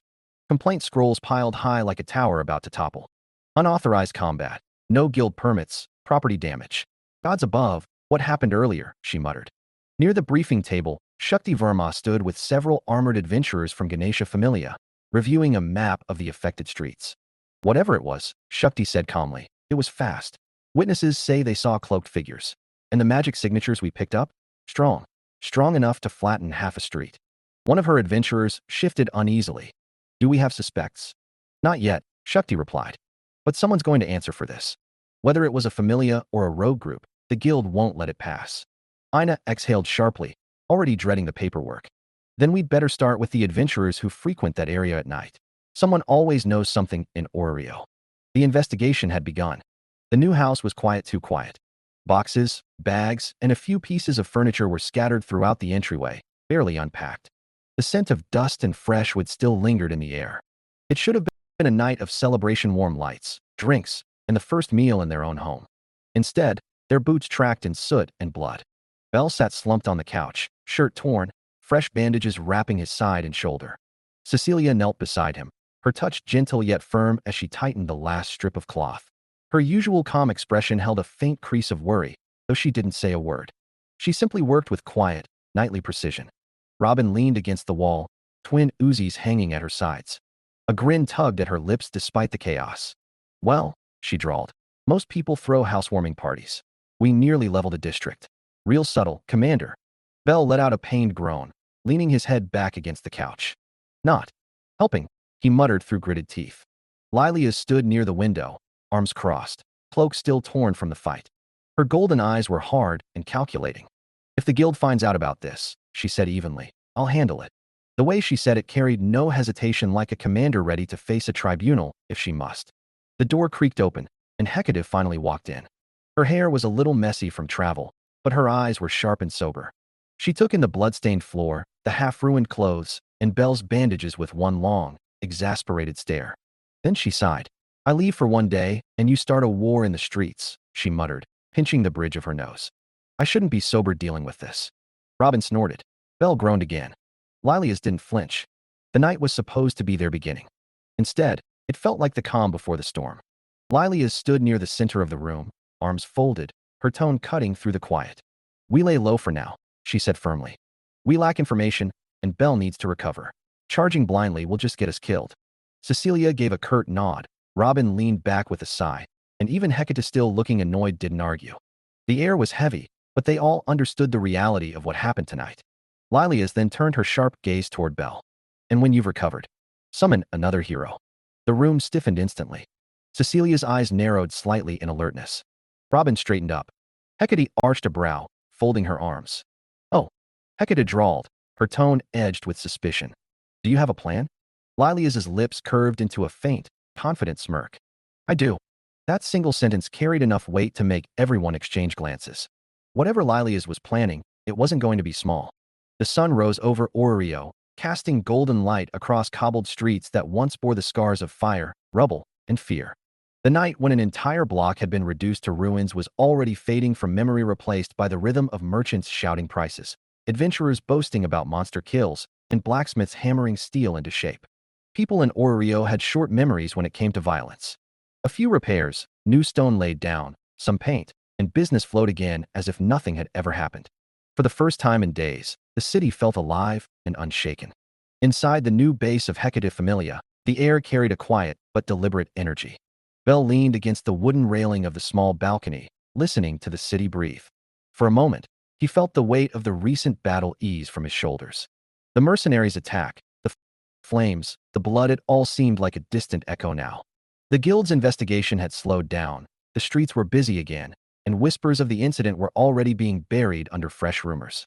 In the living room, Lilias stood with her arms crossed, the faintest glint of authority in her sharp golden eyes. The city's moved on, she finally said, her voice calm but edged with purpose. Good. That means we can move too. Cecilia, sitting by the window, nodded silently, polishing her spear as sunlight played along its edge. Robin lounged on the couch with a grin, spinning one of her guns idly between her fingers. Even Hecate, though still grumpy and craving a drink, looked less irritated than usual, her mood improved by the absence of the guild breathing down their necks. Lilias turned to Belle, her words crisp and decisive. Your recovery's done. The guild's eyes are elsewhere. It's time. Belle straightened, feeling the familiar thrum of mana beneath his skin. He had known this moment was coming, but hearing it out loud sent a rush of both anticipation and nerves through his chest. This would be his fourth summon, and every hero he had brought forth so far had changed the path of his journey. Hecate let out a long, theatrical sigh, but didn't protest. Fine. But don't burn down another district this time, she muttered, waving a hand as if she already regretted agreeing. Belle exhaled slowly. The city had moved on. But for Hecate Familia, things were only beginning. The cellar of their new home, tucked neatly between the bustling market and the blacksmith district of Orio, was quiet except for the sound of chalk scratching against stone. Runes spread outward like roots from a single point, glowing faintly gold. At the center, Hecate knelt lazily, hair messy, sleeves rolled up, her expression somewhere between bored and brilliant. With a half-hearted wave of her hand, sigils locked into place, as if the magic itself bent eagerly to her will. She muttered under her breath about children who keep making me work, but her movements were exact, every angle perfect, every symbol balanced. Belle stood nearby, feeling the air grow dense with mana. Cecilia watched the lines of power form with her usual composed focus, while Lilias leaned against the wall like a commander overseeing her war machines.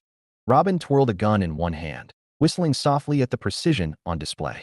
Hecate cracked her neck, snapped her fingers, and the entire array shimmered with controlled energy. There, she drawled, stretching her arms behind her head. Ritual of a lifetime, 5 minutes of genius. I should be charging extra for this. The summoning circle pulsed steadily, perfect, stable, ready.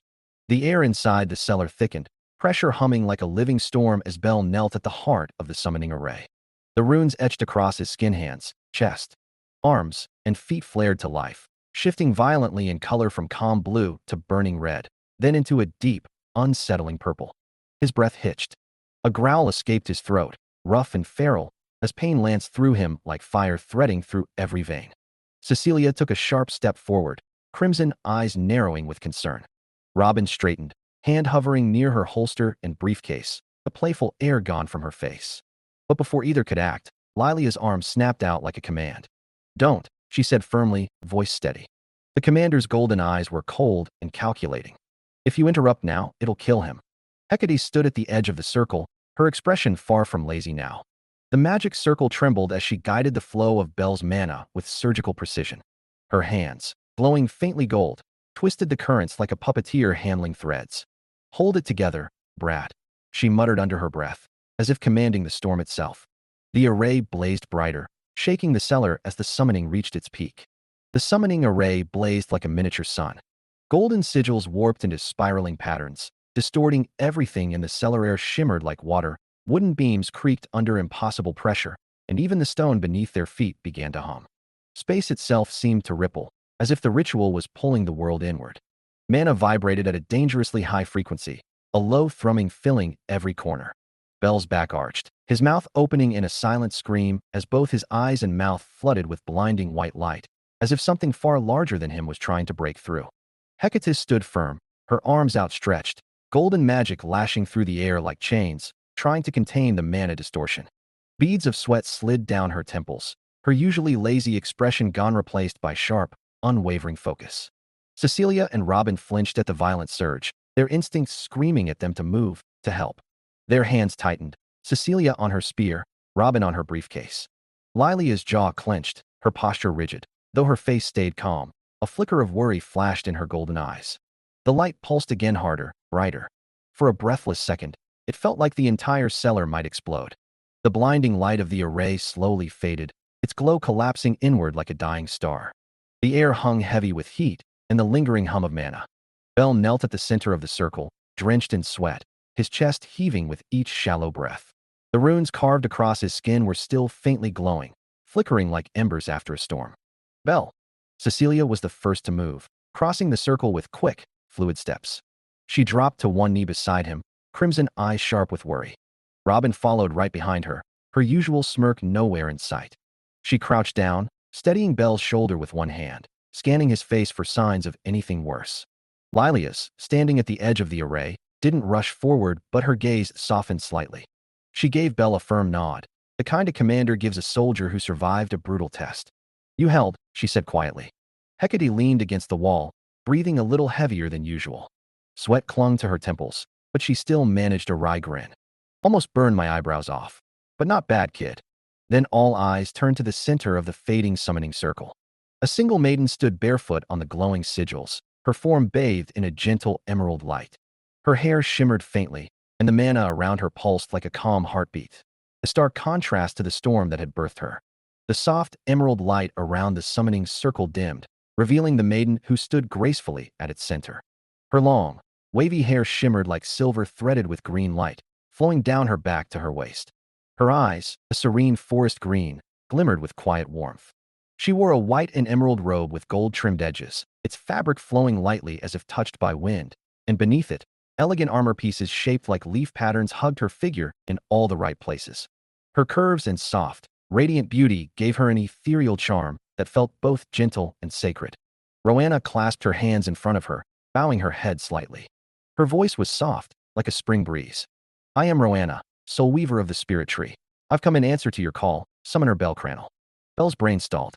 His cheeks flushed as his eyes involuntarily traced her gentle curves and elegant posture.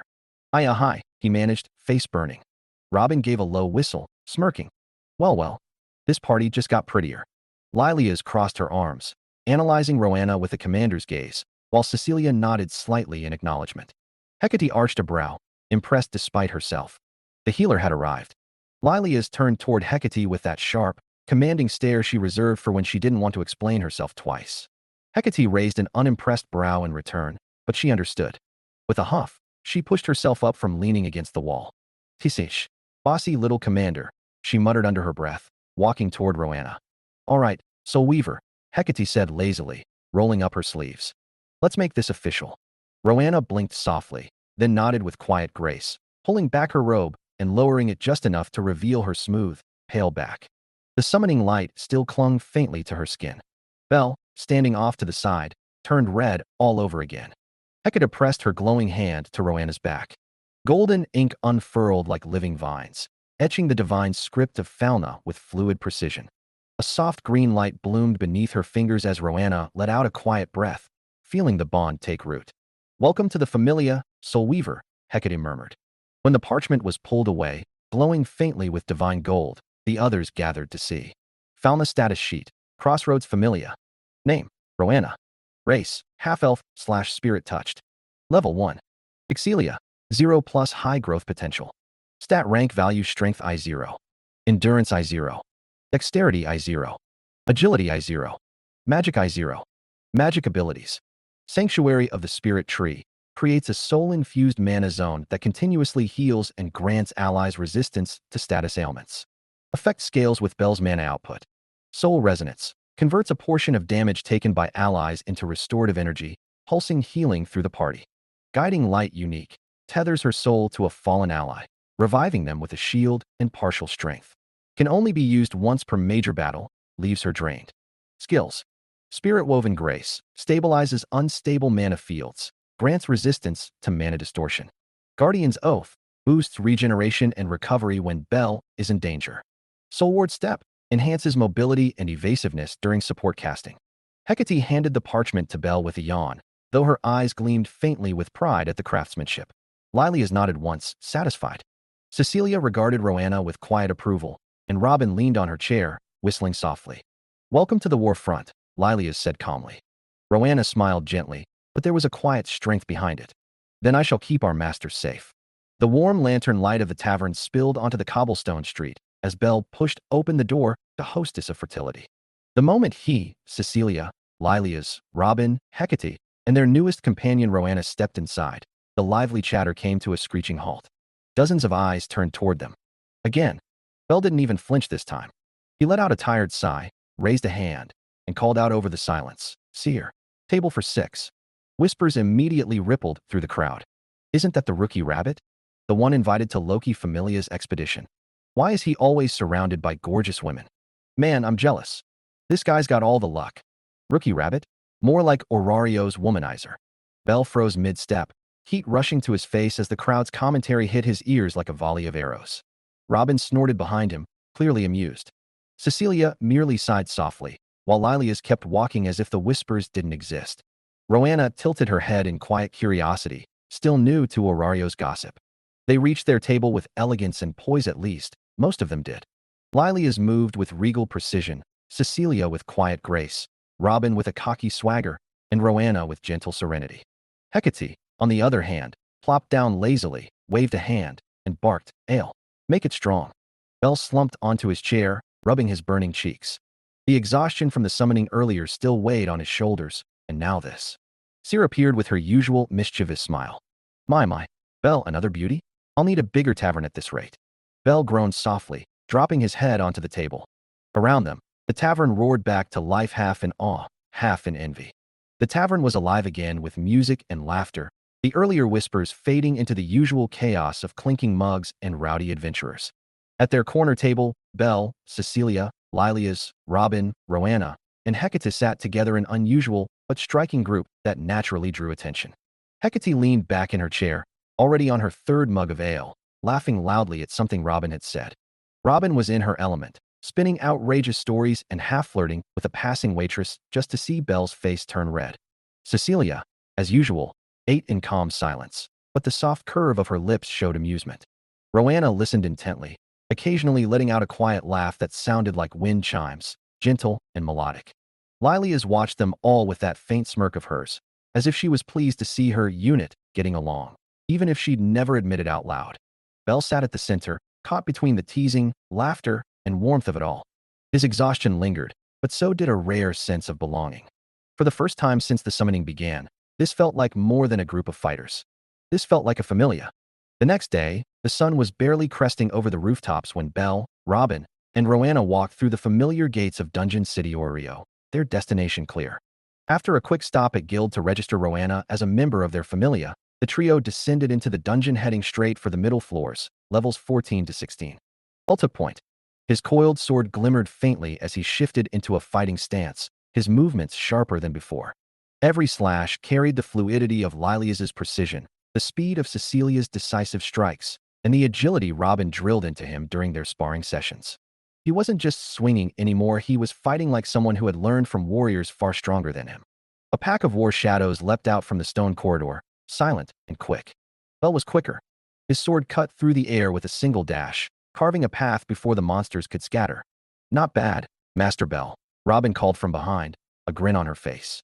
She raised both of her mana-forged Desert Eagle pistols and fired in rapid succession, clean, precise shots that turned stragglers into dissolving dust before they could flank.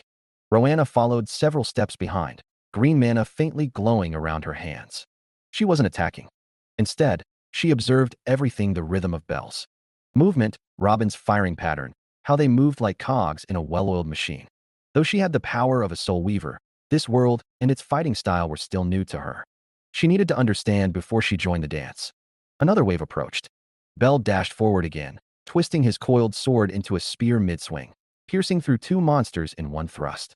Robin laughed, firing over his shoulder without even looking. Roanna exhaled softly. They really don't hold back, she murmured to herself, her healer's instincts awakening. The deeper they went, the fiercer the monsters became, but Belle's confidence only grew sharper, like steel being tempered in fire. This wasn't just training anymore. It was real combat, and Belle Cranel was starting to move like someone who belonged in the heart of the dungeon. As Belle, Robin, and Roanna walked down the dim stone corridor of floor 15, the sound of shuffling footsteps and harsh voices echoed through the cavern. Belle slowed his pace, frowning. Up ahead, in the glow of a half-shattered magic stone lantern, a small figure was being shoved against the wall, her hood torn, face bruised, and smeared with dirt. A young female Palom supporter curled up, shielding her head as three larger adventurers surrounded her, their voices cutting through the silence. "Thief!" one of them barked, slamming a boot into her side. "You think you can steal from us and get away with it?" Another yelled, yanking her hair back. "Where's the money, rat?" The Palom coughed, gasping, hands shaking as they struck her again. Robin's eyes narrowed immediately, a hint of fire lighting up in her gaze. "Tisish. Typical trash," she muttered, fingers already brushing the grip of her pistols. Roanna's hands clenched at her sides, healer's instinct warring with the need to stay cautious. Belle stepped forward first, jaw tight, the coiled sword at his hip gleaming faintly in the lantern light. He didn't need to say a word. The sight alone made his decision clear. Belle didn't hesitate. The instant the adventurers turned toward him, he moved. One of the thugs swung first, a clumsy punch fueled by arrogance. Belle slipped under it, his body moving like he'd drilled it 100 times under Lilias's brutal regimen. His counterpunch slammed into the man's gut with a sharp thud. Air burst from the thug's lungs as he crumpled backward. Another came at him swinging, but Belle pivoted. Lightly on his foot, weaving past the blow like a boxer, then smashed his fist into the man's jaw. The adventurer flew sideways, slamming into the dungeon wall with a grunt. The last one roared and lunged, but Belle caught his arm, twisted it sharply, and drove his knee into the thug's ribs. Crack! The sound echoed through the tunnel. The man howled and hit the ground. Belle's expression wasn't kind or soft, it was cold, hard, and controlled. He wasn't holding back. Robin and Roanna watched from behind, Robin with a low whistle. "Remind me not to piss him off," she muttered. The three bullies lay groaning on the floor, the Palom supporters staring wide-eyed at Belle, stunned by the sudden and brutal turn of the beating. Belle crouched down slightly, his voice firm and commanding. "Roanna, heal her." Roanna blinked for a second, then nodded, kneeling beside the injured Palom. Warm, soft green light flowed from her hands, knitting bruises and cuts back together. The Palom supporter flinched at first, but then relaxed as the pain faded, looking up at Belle with wide, confused eyes. Belle straightened, turning his gaze toward the groaning thugs. "Now heal them too," he said flatly. Roanna froze, brows furrowing. "Why?" she asked softly, unable to hide her confusion. Belle's tone sharpened. "Now." Startled by the sudden command, Roanna obeyed. Her hands glowed again, the same soft light mending the thugs' broken ribs and swollen jaws.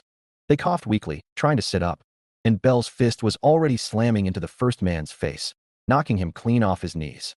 He spun, caught the second by the collar, and drove a brutal punch into his stomach, folding him in half. The third tried to crawl away, but Belle kicked him square in the ribs and sent him tumbling.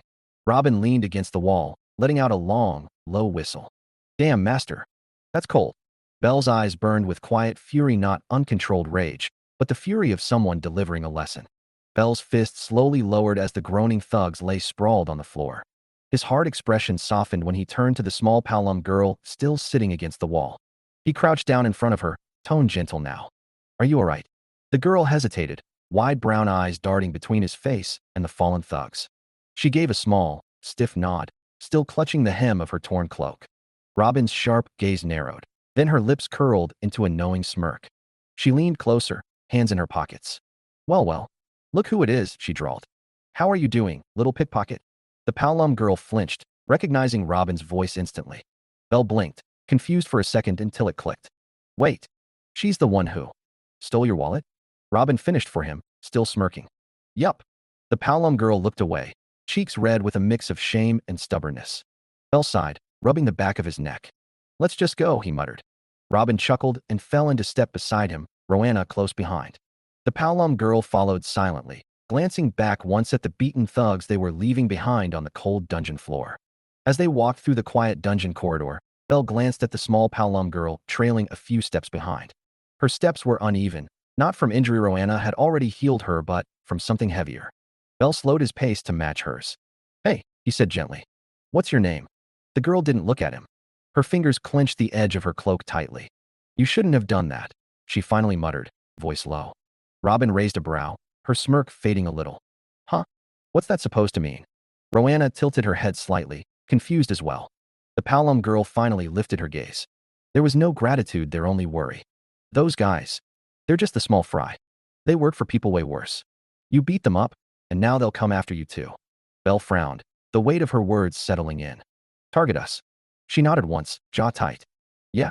They don't forgive people who humiliate their dogs. Robin whistled softly, amused but also thoughtful. Roanna's face grew tense.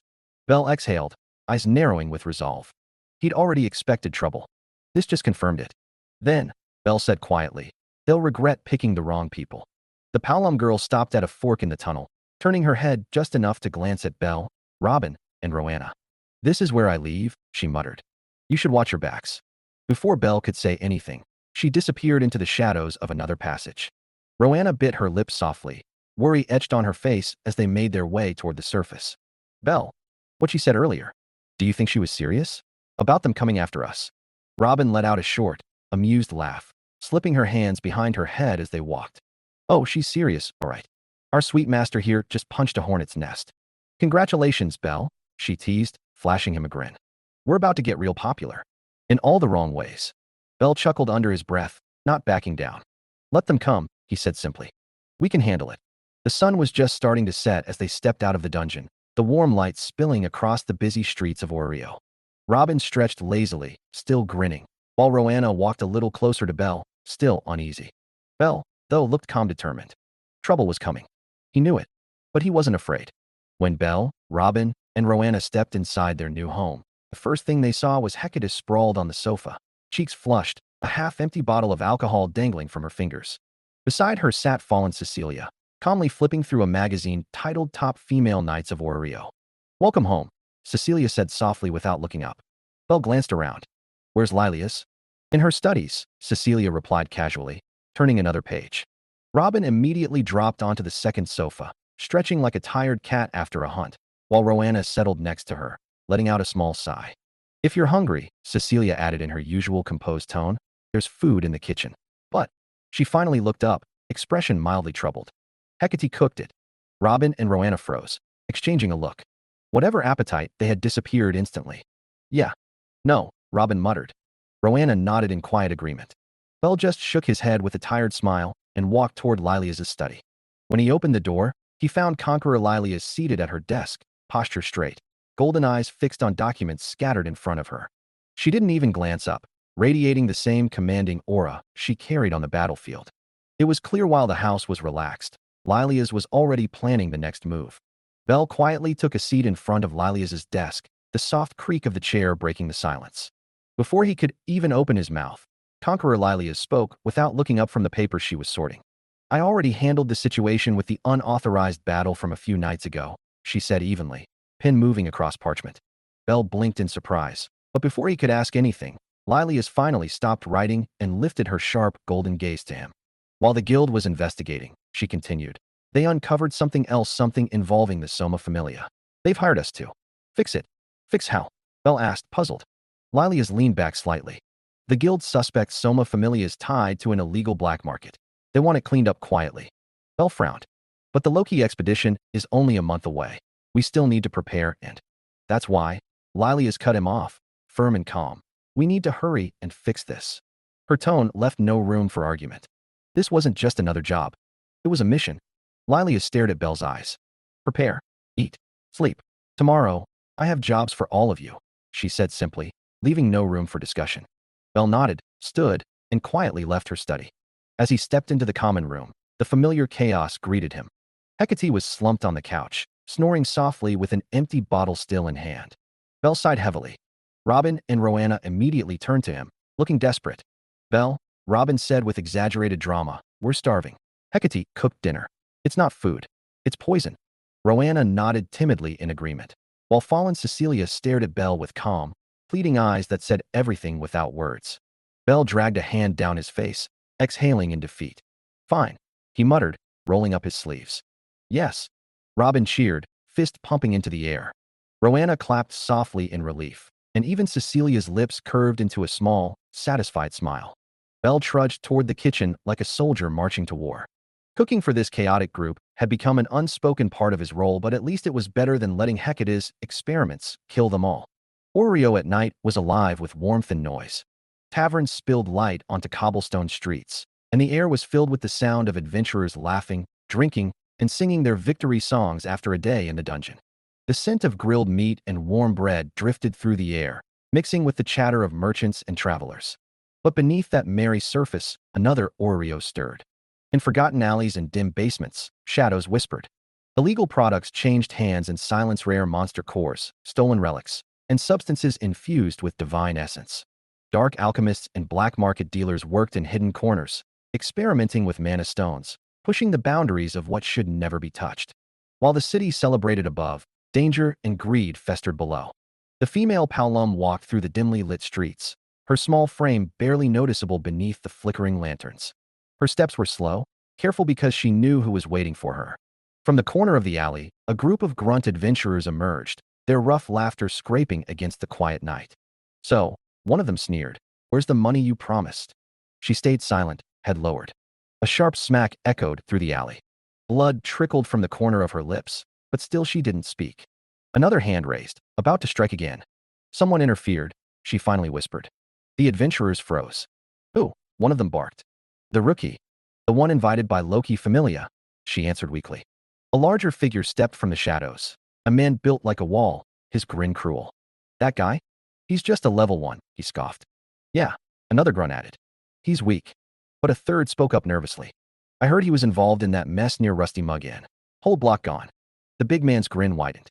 "Call the East Side group," he ordered coldly. The Paolum trembled. And, the leader added, eyes narrowing on her, "Bring the artifacts we took from Helios Familia. We'll crush him." Like and subscribe for more DanMachi fanfiction. Chapter 6, Soma Hunt. Morning in Oreo was loud, alive, and relentless. Sunlight spilled over the cobblestone streets as merchants called out their deals, the scent of baked bread mixing with the tang of steel from the blacksmith district.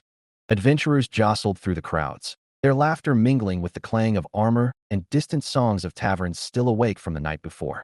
City guards patrolled with measured steps, and the guild hall's entrance overflowed with adventurers arguing, registering, or waiting for commissions. Belle stood outside a blacksmith's workshop, watching the craftsman tinker with his coiled sword. Sweat rolled down his temple not from the heat, but from the way Robin leaned against the wall beside him, smirking. "You look like a worried husband waiting for his bride to get ready," she teased, crossing her arms. Belle's face turned red instantly. "I'm just making sure it's fixed properly," he sputtered. Roanna, standing a few steps away, covered her lips with her hand as a soft laugh escaped her. "You're adorable when you panic," she said gently. Belle groaned under their combined teasing, glancing at the busy street. Even with the city's noise, their laughter rang clear, warm against the chaos of Orario's morning. Welf Kratzo held the coiled sword in both hands, turning it over with a craftsman's practiced eye. The morning light caught the faint coal-red tint along its blade. "Can't say I've seen something like this before," he muttered, brows furrowing in both curiosity and admiration. "It's strange, and not in a bad way. Forged beautifully.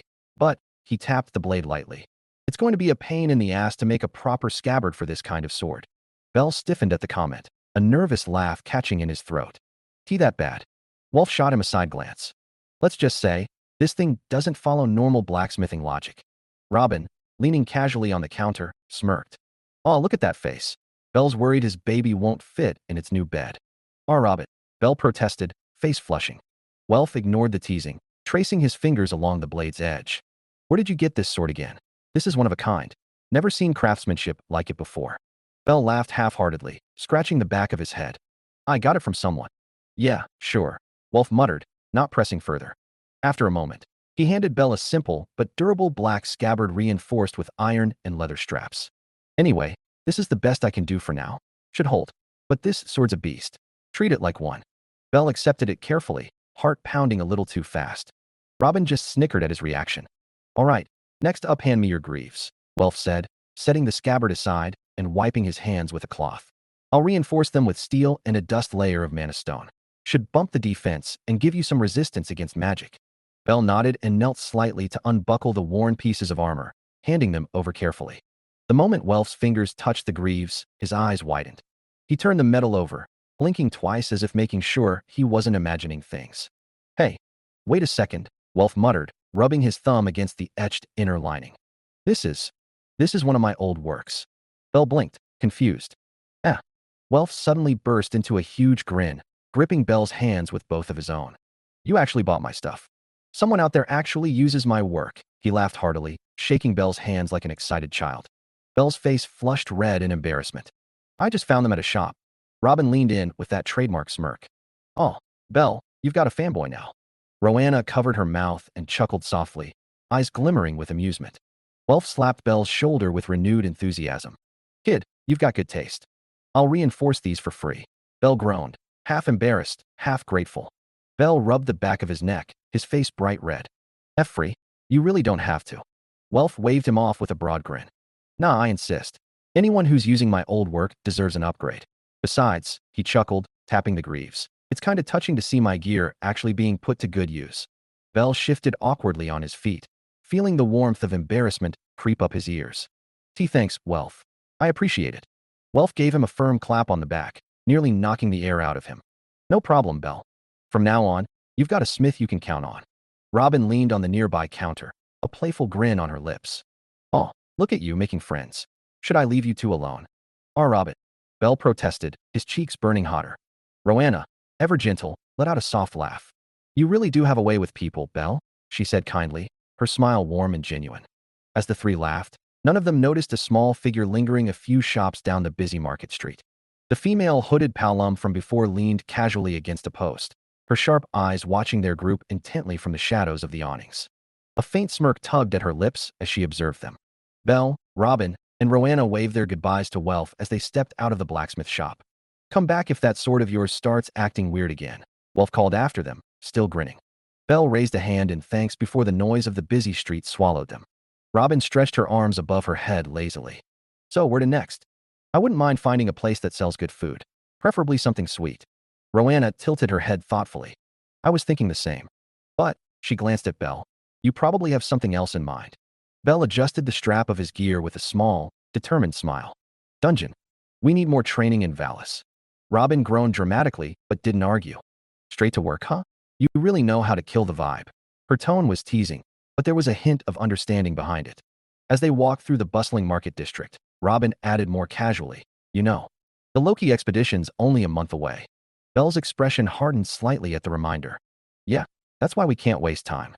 Unbeknownst to them, a female hooded palom trailed several meters behind, her movements quiet and deliberate, blending with the crowd as she followed.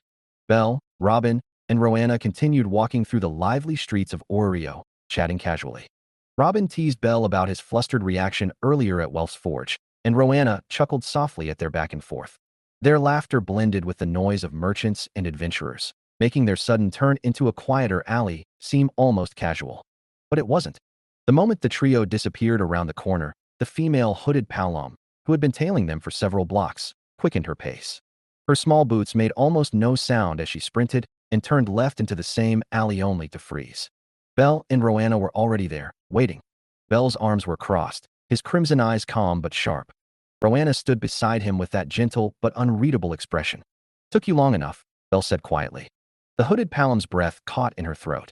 She spun on her heel, desperate to escape, but Robin was already behind her, leaning casually against the wall with a sly grin. Well, Robin said, tilting her head slightly. Looks like you've been caught, little shadow. The palom's shoulders stiffened, realizing too late that she'd walked straight into a trap. Belle slowly stepped forward, his boots echoing softly against the narrow alley walls. The hooded palom tried to step back, but Belle reached out and gently pulled down her hood. The moment he saw her face, recognition struck him. You're the girl from the dungeon, he said quietly. The same palum he had saved from those three thugs. Robin, still leaning lazily against the wall with her arms crossed, raised a brow and smirked. Well, what's the matter now? I thought you didn't want us to get involved, remember? The female palum stiffened, her eyes darting between the three of them. The air in the alley suddenly felt heavier. Under their gaze, Belle's piercing, Robin's sharp, and Roanna's silent. Her resolve cracked. It's the soma familia, she finally muttered, her voice small but trembling. There. Targeting you. Robin's smirk faded slightly, replaced by a puzzled frown. Soma familia, she echoed. Roanna tilted her head, confused but listening carefully. Belle's expression, however, hardened immediately. His jaw clenched as memories of what Lilia's told him with the soma familia surfaced. I see, he said quietly, his tone sharpening. The easy air between them vanished, replaced by tension. This wasn't just some random thief. It was a warning. Robin furrowed her brows, tapping her finger against her arm as if trying to recall something. Soma familia. Wait, she muttered, then snapped her fingers lightly. Aren't they the ones who sell that fancy soma wine? Her tone was half questioning, half puzzled, like someone piecing together a half-remembered rumor. Roanna tilted her head, clearly lost. I don't know anything about them, she admitted softly, still watching the hooded palum with quiet curiosity. The palum girl clenched her fists, frustration flickering in her eyes. You don't understand, she said, her voice trembling but urgent. The soma wine is just a front. They're not just merchants. They're planning to eliminate you and your entire familia. That made Robin's playful look fade into something sharper, and Roanna's confusion slowly turned into unease. Belle's expression hardened. The soma familia is already under investigation by the guild, he said firmly. They've been suspected of illegal black market activity for a while now. The palum girl shook her head, her voice barely a whisper. Then, that means they're desperate. The narrow alley grew tense. Robin straightened slightly. Roanna remained quiet, sensing the weight of the situation. Belle's hand unconsciously brushed the hilt of his coiled sword. This was no longer a random encounter. It was a threat. The alley fell silent for a single heartbeat, then everything happened at once.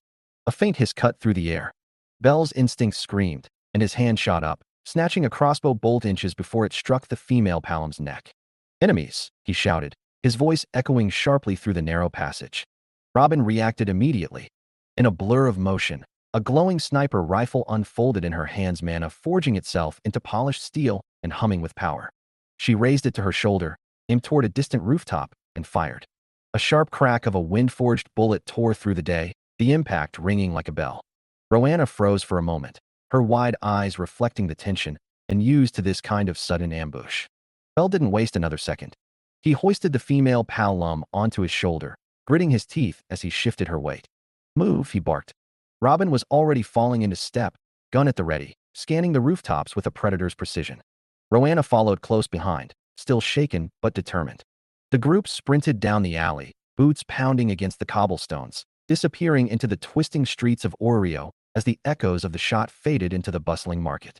Welf Kratzo was carefully polishing the blade of one of his crafted swords, the rhythmic shhk of cloth against metal filling the forge with a quiet, focused calm. The warm glow of the furnace lit his workbench, glinting off the steel like fire dancing on water. The door creaked open. A group of rough-looking adventurers stepped inside, armor scuffed, weapons strapped tight, eyes sharp. They didn't look like casual customers. Can I help you? Welf asked evenly, not looking up from the blade. Browse any items you like. Before he could finish, the tallest of them stepped forward, a scar running down his cheek. Yeah, you can help us, he growled. By telling us about that white-haired kid who was here earlier. The room's warmth didn't change, but the air grew heavier. Welf slowly set the cloth down but kept the sword in hand, his easy grin fading. Nothing much I can tell, he said flatly. He's just a new customer of mine. Came to fix some gear. The adventurers exchanged glances. One of them cracked his knuckles. But Welf's grip on the sword was steady, and there was steel in his eyes now. If that's all you came for, he added, voice low, you can see yourselves out. The rough adventurers moved first. The scarred leader's blade whistled through the air, but Welf was already in motion. He caught the strike on his sword with a hard clang, sparks jumping from the steel. Another blade swung in from the left. He twisted, parried again, boots skidding across the forge floor. Wrong place to pick a fight, Welf muttered. With his free hand, he snatched up a nearby shovel, dipped it into the forge, and scooped a heap of glowing coals. In one sharp swing, he flung the burning embers into their faces. The scarred man rolled away in a fluid motion, unharmed, but the others weren't so lucky. Yells of pain filled the air as they stumbled back, their armor sizzling and skin burning. The scarred man lunged again, his blade grazing Welf's side in a shallow cut. Pain flared hot, but Welf didn't hesitate. He slammed his foot on the floor and muttered a short incantation. A burst of fire and dust erupted from the forge like a bomb. The entire workshop filled with ash and smoke. As the attackers coughed and cursed, Welf slipped out through the back, bleeding but alive, and sprinted into the bustling market crowd. Behind him, the forge burned hot and loud, the perfect distraction. When the dust finally settled in Welf's blacksmith shop, the rough adventurers stumbled out of the ruined doorway, coughing and cursing. Their faces were smeared with soot, some nursing burns from the glowing coals. "Where the hell did he go?" one of them snarled, scanning the streets. Meanwhile, Welf was already sprinting through the busy market district, sweat and ash clinging to his clothes. His heart pounded in his ears as he pushed past merchants and customers. He turned a corner sharply and crashed straight into Belle. Both of them went tumbling to the ground, Belle dropping the female Palom from his shoulder. "Welf?" Belle exclaimed, confused and slightly winded. Robin cocked a brow, lowering her rifle. "Shouldn't you be manning your shop? Why are you running around like your forge exploded?" Roanna, standing beside her, tilted her head in confusion. "Is something wrong?" Around them, market-goers began to slow down, some whispering, others simply stepping aside and minding their business. Welf groaned, sitting up, brushing dust from his apron. "Yeah, something like that," he muttered, glancing nervously over his shoulder. His expression was enough to tell Belle this wasn't a casual visit. Something was wrong. Roanna's sharp eyes caught the crimson stain on Welf's side before anyone else did. "You're hurt," she said softly, stepping closer. Her hands glowed with a soothing green light as she pressed them gently against the wound. Warm magic spread through the fabric and skin, knitting the shallow cut together. Welf hissed at the sudden warmth, then let out a breath as the pain ebbed away. "Thanks," he muttered, looking a little surprised, but managed a small nod of gratitude. Belle, already back on his feet, helped steady the female Palom, who had stumbled up as well. Just as they were about to gather their bearings, the sound of boots pounding on cobblestone echoed like a warning drum. From both ends of the market district, a group of rough-looking adventurers burst into view, sprinting toward them in full force. Their weapons glinted under the morning sun: swords, axes, maces, shields, and spears, an armed mob bearing down fast. Belle's instincts flared. He drew his coiled sword with a metallic shing, the blade unfurling to its full length, his obsidian dagger spinning smoothly in his other hand. Welf, lacking anything else, grabbed the nearest solid thing, a wooden plank, and squared his stance, jaw clenched. Robin clicked her tongue, her sniper rifle vanishing in a flare of mana as it shifted into twin Desert Eagle-style pistols. Blue mana particles shimmered around the barrels as she spun them in her hands with a grin. The female Palom dove into a nearby shop, trembling, while Roanna stepped back, anxiety flickering in her eyes at the sight of a potential street brawl. The rough adventurers spread out in a loose semicircle, weapons raised, voices shouting and laughing like wolves cornering prey. The market, once loud with mourning chatter, felt eerily quiet. This wasn't just some scuffle, it was about to be a full-blown fight. The moment the first rough adventurer lunged, Belle moved. His body blurred into motion, fast, precise, merciless. The coiled sword flashed in a wide arc, catching the morning light as it crashed against a raised axe. Sparks scattered like blue fireflies as Belle twisted his stance, the obsidian dagger in his other hand slashing upward. The attacker didn't even have time to scream before hitting the ground hard.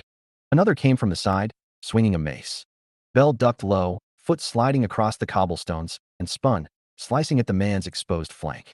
A third tried to spear him from behind. Belle pivoted, grabbed the shaft, and dragged the attacker forward before cracking the hilt of his dagger against the man's jaw.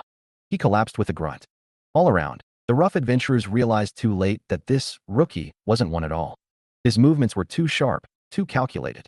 The faint blue hue glowing from the runes on Belle's arms pulsed with every motion, sinking his strikes with almost supernatural precision. Robin, meanwhile, laughed under her breath. As three attackers closed in, she dashed sideways, boots skidding on the stones, her pistols already blazing. Bang, bang, bang. Blue mana bullets punched through shields and dented armor like it was paper. One man dropped his sword, clutching his smoking chest plate. Another staggered as a bullet clipped his shoulder. Robin spun around the third like a dancer and fired point blank. The sound of steel clashing and mana gunfire filled the once lively market. Welf, still clutching his wooden plank, stood there speechless. He'd known Belle was strong, but this was something else entirely. The trembling Palom hiding in the shop peeked out, eyes wide. She watched as Belle and Robin dismantled the mob of adventurers like seasoned killers, their movements fluid and relentless. The sun climbed higher over Oreo, but on that street, the air crackled with the heat of battle. The rough adventurers had come hunting. They'd found a storm instead. When the last rough-looking adventurer collapsed onto the cobblestones, the market felt eerily quiet again. Belle exhaled sharply, the faint glow of his runes fading as he sheathed his coiled sword with a smooth motion and slid his obsidian dagger back into its place. Robin spun one of her pistols on her finger before holstering it, but not before blowing away a wisp of smoke curling from the barrel. "And that," she said with a smirk, "is how it's done." Welf let out a low whistle, still gripping his wooden plank uselessly. "You guys are amazing. I didn't even have time to help." Belle laughed awkwardly, rubbing the back of his neck as his usual goofy self resurfaced now that the adrenaline was gone. "Heh, guess we got a little carried away." Roanna finally released the breath she'd been holding since the fight began, shoulders sagging in relief. The female Paolum stepped out from her hiding spot behind a market stall, wide-eyed and still shaking slightly. "That was amazing," she breathed out, staring at Belle and Robin like they were something out of a storybook. Robin gave her a lazy grin, cocking her head slightly. "Glad you enjoyed the show, kid." The tension of the battle slowly melted into the busy morning air. Another group of rough-looking adventurers, these were the same ones who had attacked Welf's forge, stormed into the market district. Their boots skidded to a halt when they saw their comrades sprawled on the ground, unconscious or groaning. The sight froze them in place. Belle and Robin immediately turned, drawing their weapons in one fluid motion. The coiled sword shimmered in Belle's grip while Robin spun her pistols into position, her grin already spreading. The newcomers exchanged uneasy glances. They weren't ready for a fight, they were clearly outmatched in. After a tense heartbeat, they slowly backed away, then turned and disappeared down the street without another word. Belle let out a long, relieved sigh, lowering his weapon. Robin chuckled, twirling her pistols once before holstering them again. Roanna brushed her hands together and said softly, "We should go." Belle scanned the wrecked street-broken stalls, scattered crates, and groaning adventurers littering the ground. His stomach tightened with unease. "Yeah, we should," he agreed quickly. Before they could leave, the female Paolum stepped forward, clutching her hands nervously. "See, can I come with you?" Belle blinked, then smiled warmly. "Of course." And with that, the group sprinted out of the market district. The sun was already high, it was nearly noon. The Rusty Muggen was alive with its usual morning chaos. Regulars filled the tables, some eating breakfast, others already nursing mugs of cheap ale like it was the end of the world. A group of merchants hunched over a corner table, arguing about trade deals in low, sharp whispers. At the counter, Nora forced a half-hearted laugh as Hermes leaned casually across the bar, throwing flirtatious remarks at her. "You know," Hermes purred, brushing his hair back, "a smile like yours could make any man fall in love at sunrise."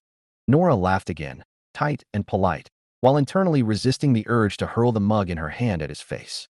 Business was business, and she couldn't afford to make a scene. Then the tavern door creaked open. A group of rough-looking adventurers, heavily armed, eyes cold, steps heavy-strode and like a storm about to break. Their presence killed the morning chatter instantly. The clatter of mugs, the drunken laughter, even Hermes's teasing words froze in the air. Their boots thudded against the floorboards as they made their way straight to the counter. Nora stiffened, dread pooling in her stomach. "Where's the little rookie?" Cranel. The leader's voice was a low growl, oozing threat. Nora swallowed hard.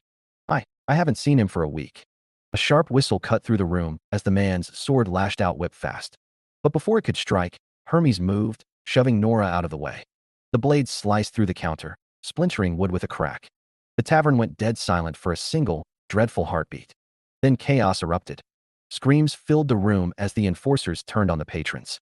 A few adventurers tried to fight back, but they were cut down mercilessly. Blood stained the floorboards as the enforcers shouted, "Show us where he is. Where's Belle Cranel?" Nora, trembling behind Hermes, realized with terror this wasn't just a brawl. This was a hunt. The Rusty Muggen had become a slaughterhouse. Tables lay shattered, ale pooled on the floor mixing with blood, and the air reeked of iron and smoke.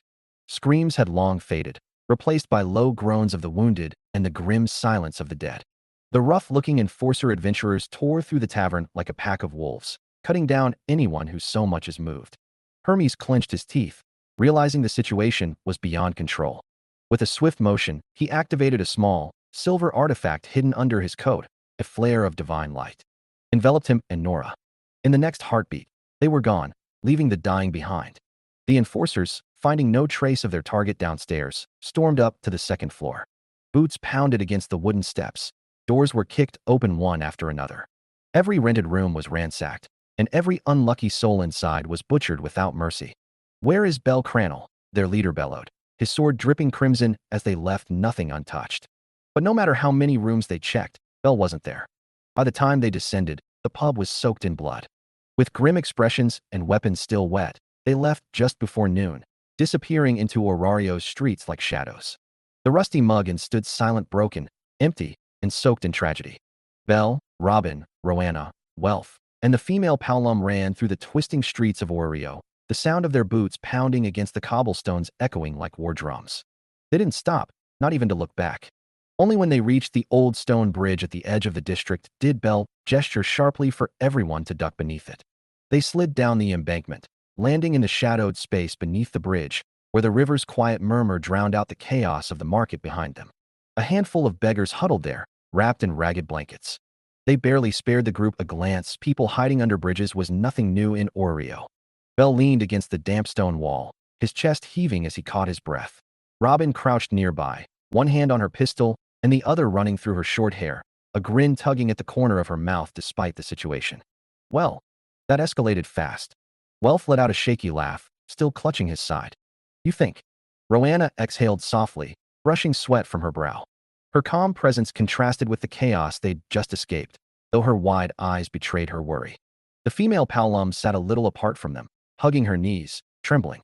Bell's gaze softened as he glanced her way, but his hand never left the hilt of his sword. They were safe for now, hidden in the shadows, but they all knew the danger was far from over. While Robin, Roanna, and Welf sat slumped beneath the shadowed bridge, catching their breath, Bell turned his gaze toward the trembling Paolum girl. Her hands were clenched tight around her knees, shoulders stiff, eyes darting toward the ground, as if expecting the world to collapse around her. Bell shifted closer, lowering his voice so only she could hear. "What's the deal with those adventurers who attacked us? Are they mercenaries? Assassins?" The girl didn't answer. Her lips pressed into a thin line, her whole frame tense. Bell didn't push. Instead, he gave a soft smile, warm, gentle, the kind that made even the harshest days seem a little less heavy. "You don't have to worry," he said quietly. "If things get worse, I'll protect you, so you don't have to keep guarding yourself alone." The girl's breath hitched. Her eyes glistened, tears welling as if a dam had cracked inside her. Bell tilted his head slightly. "How about we start over? What's your name?" The words seemed to break her. "Lily," she whispered, voice trembling. "Lilaruka, Arde." And then, unable to hold it back any longer, Lily threw her arms around Bell and cried into his chest. Bell froze for a second, then gently wrapped an arm around her shoulders, letting her cry as the faint river breeze swept under the bridge. For the first time, she wasn't alone. Roanna's lips curved into a soft, almost maternal smile as she watched Lily cling to Bell, the girl's small frame trembling against his chest. It was a rare, tender sight that contrasted sharply with the chaos they'd just escaped. Robin, of course, couldn't resist. She leaned against one of the bridge's stone pillars, crossing her arms and grinning like a fox. Well, she drawled. "Another maiden at your side already, master. You really do have a talent for collecting them." Bell flushed crimson immediately, stammering, It's not like that," which only made Robin's grin widen. Meanwhile, Welf blinked at the scene, utterly confused. He leaned closer to Robin and whispered, "Wait, hold on. I thought this Paolum girl was with you. What's the story here?" Robin tilted her head, smirk never fading. "Why? Getting jealous of Belle?" Welf sputtered, cheeks tinting red. That's not just answer the question." Robin chuckled, then lowered her voice slightly. "She's not part of the familia, just someone who got tangled up in our mess. And now it seems like Belle's made her feel safe for the first time in a while." Welf exhaled, still a bit lost, but nodding slowly, as Robin's grin lingered.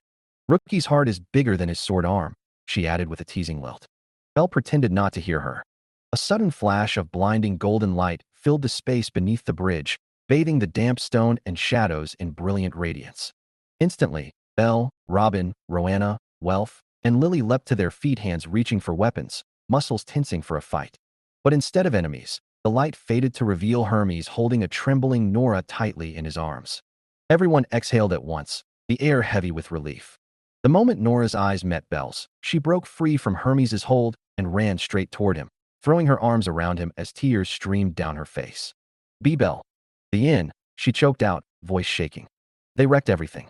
They were looking for you. Belle's hands froze in midair before gently resting on her shoulders, his chest tightening at her trembling voice. Hermes stepped forward, his usual playful tone gone, replaced with grim seriousness. She's not exaggerating. Rough-looking enforcers stormed the rusty mug. They tore the place apart, all while shouting your name. Robin's easy grin slipped away, replaced by sharp focus. Wolf's fists clenched tightly. Roanna's face paled, anxiety flickering in her eyes. The air grew heavier beneath the bridge. The danger was no longer in the shadows. It had come knocking. Belle held Nora close, his hand gently patting her head as she clung to him, her tears dampening his shirt. For a brief moment, the noise of the city above felt far away, just the sound of her quiet sobs and Belle's steady heartbeat filling the dim space beneath the bridge. But then Hermes cleared his throat sharply. As touching as this is, rookie, he said, his voice edged with a mix of jealousy and caution. This spot isn't exactly what I'd call safe. If those enforcers are still looking for you, hiding here is asking to get caught. Belle stiffened, realizing he was right. Hermes placed his hand on his hat and added more seriously, I know a place where we can lay low for a while. It's not much, but it's better than sitting here waiting to be found. Before Belle could respond, Robin smirked. Another beautiful maiden in your arms, master? You're on a roll. Belle flushed red, sputtering. It's not like that. Roanna covered her mouth, laughing softly, while Welf crossed his arms with a grin. She's not wrong, though. With that, Belle, Robin, Roanna, Welf, Lily, Nora, and Hermes left their makeshift hiding place. The beggars under the bridge exchanged weary glances as the group disappeared. One muttered, finally. Hope we won't get dragged into their mess. Another grunted in agreement. Belle, Robin, Roanna, Welf, Lily, Nora, and Hermes moved quickly through the winding streets of Oreo, keeping their heads low and steps light. Hermes took the lead, weaving them through narrow alleyways that most civilians ignored. The streets were busy, merchants shouting their wares, adventurers laughing with tankards in hand, guards making their usual rounds, but no one spared the group a second glance. Robin scanned their surroundings out of habit, her sharp eyes flicking over every corner. Lily kept close to Belle, still trembling a little, while Nora followed silently, clutching the hem of Belle's cloak. Hermes finally stopped in front of an unremarkable building tucked between two larger structures. Here, he said quietly. He raised his hand and knocked in a distinct rhythm. Tap, tap. Tap, tap, tap. Tap. A chorus of hinges and locks clicked and turned from the other side. The door creaked open, revealing Mia Grant. Belle, Welf, Lily, and Nora froze, stunned to see the towering woman behind the threshold. Mamma Mia, they said almost in unison. She crossed her arms, her imposing presence filling the doorway. Get in, she ordered curtly. One by one, they slipped inside. Mamma Mia gave the alley a final sharp look, making sure no one had followed, then shut the door with a heavy thud, locking it tight behind them. Belle, Robin, Roanna, Welf, Lily, and Nora all blinked in surprise when they found themselves standing in the back storage room of Hostess of Fertility. The small space was cluttered with stacked boxes, burlap sacks of flour, jars of spices, crates of wine, and a couple of old wooden tables and chairs. The air was warm with the scent of baked bread and alcohol drifting in from the kitchen. Mia Grant crossed her massive arms under her chest, casting a sharp, unimpressed glare at Hermes. What the hell are you thinking, Hermes? She rumbled, her tone low and dangerous. Bringing this many people into my place of business, are you planning to compensate me for the trouble? Hermes just laughed awkwardly, scratching the back of his head. Aha. Don't say it like that, Mia Grant. Our little rookie rabbit here, he gestured toward Belle, has stumbled onto a problem that's been festering in Aurorio's underbelly. Mia released a long, heavy sigh. She looked at Hermes like she'd heard this kind of trouble before. Fine. But don't do anything stupid while you're in my place of business. With that, she turned and stomped out of the storage room, leaving the group alone with the scent of spice, flour, and tension hanging in the air. Belle scratched the back of his neck nervously as Robin smirked and Welf whistled low, realizing just whose den they'd ended up in. Hermes pulled out a chair and sat down at the long wooden table in the back storage room of Hostess of Fertility. The table looked a little too small for serious talks, but Hermes rested his elbows on the surface with a casual air that contrasted sharply with the tension hanging over the group. All right, Hermes said, voice light but eyes sharp.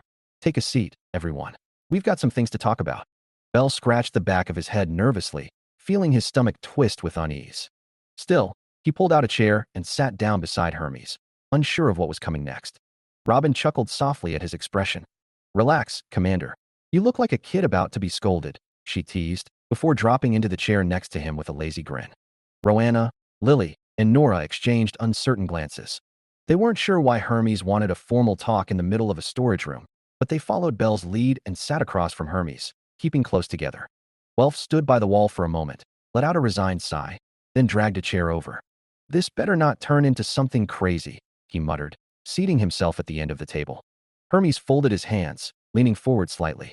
The casual tone was gone from his posture, now only sharp calculation remained. "Good," he said smoothly. "Now that we're all here, let's get serious." Hermes leaned forward on the long wooden table, his voice dropping into a low, serious register. "First off," he began, gaze flicking between everyone, "you should all understand something. Ending up in hostess of fertility wasn't an accident." Nora's eyes widened slightly, a sharp reaction crossing her face as pieces started to click together in her mind. She had worked at Rusty Muggin long enough to know Hermes wasn't someone who moved without reason.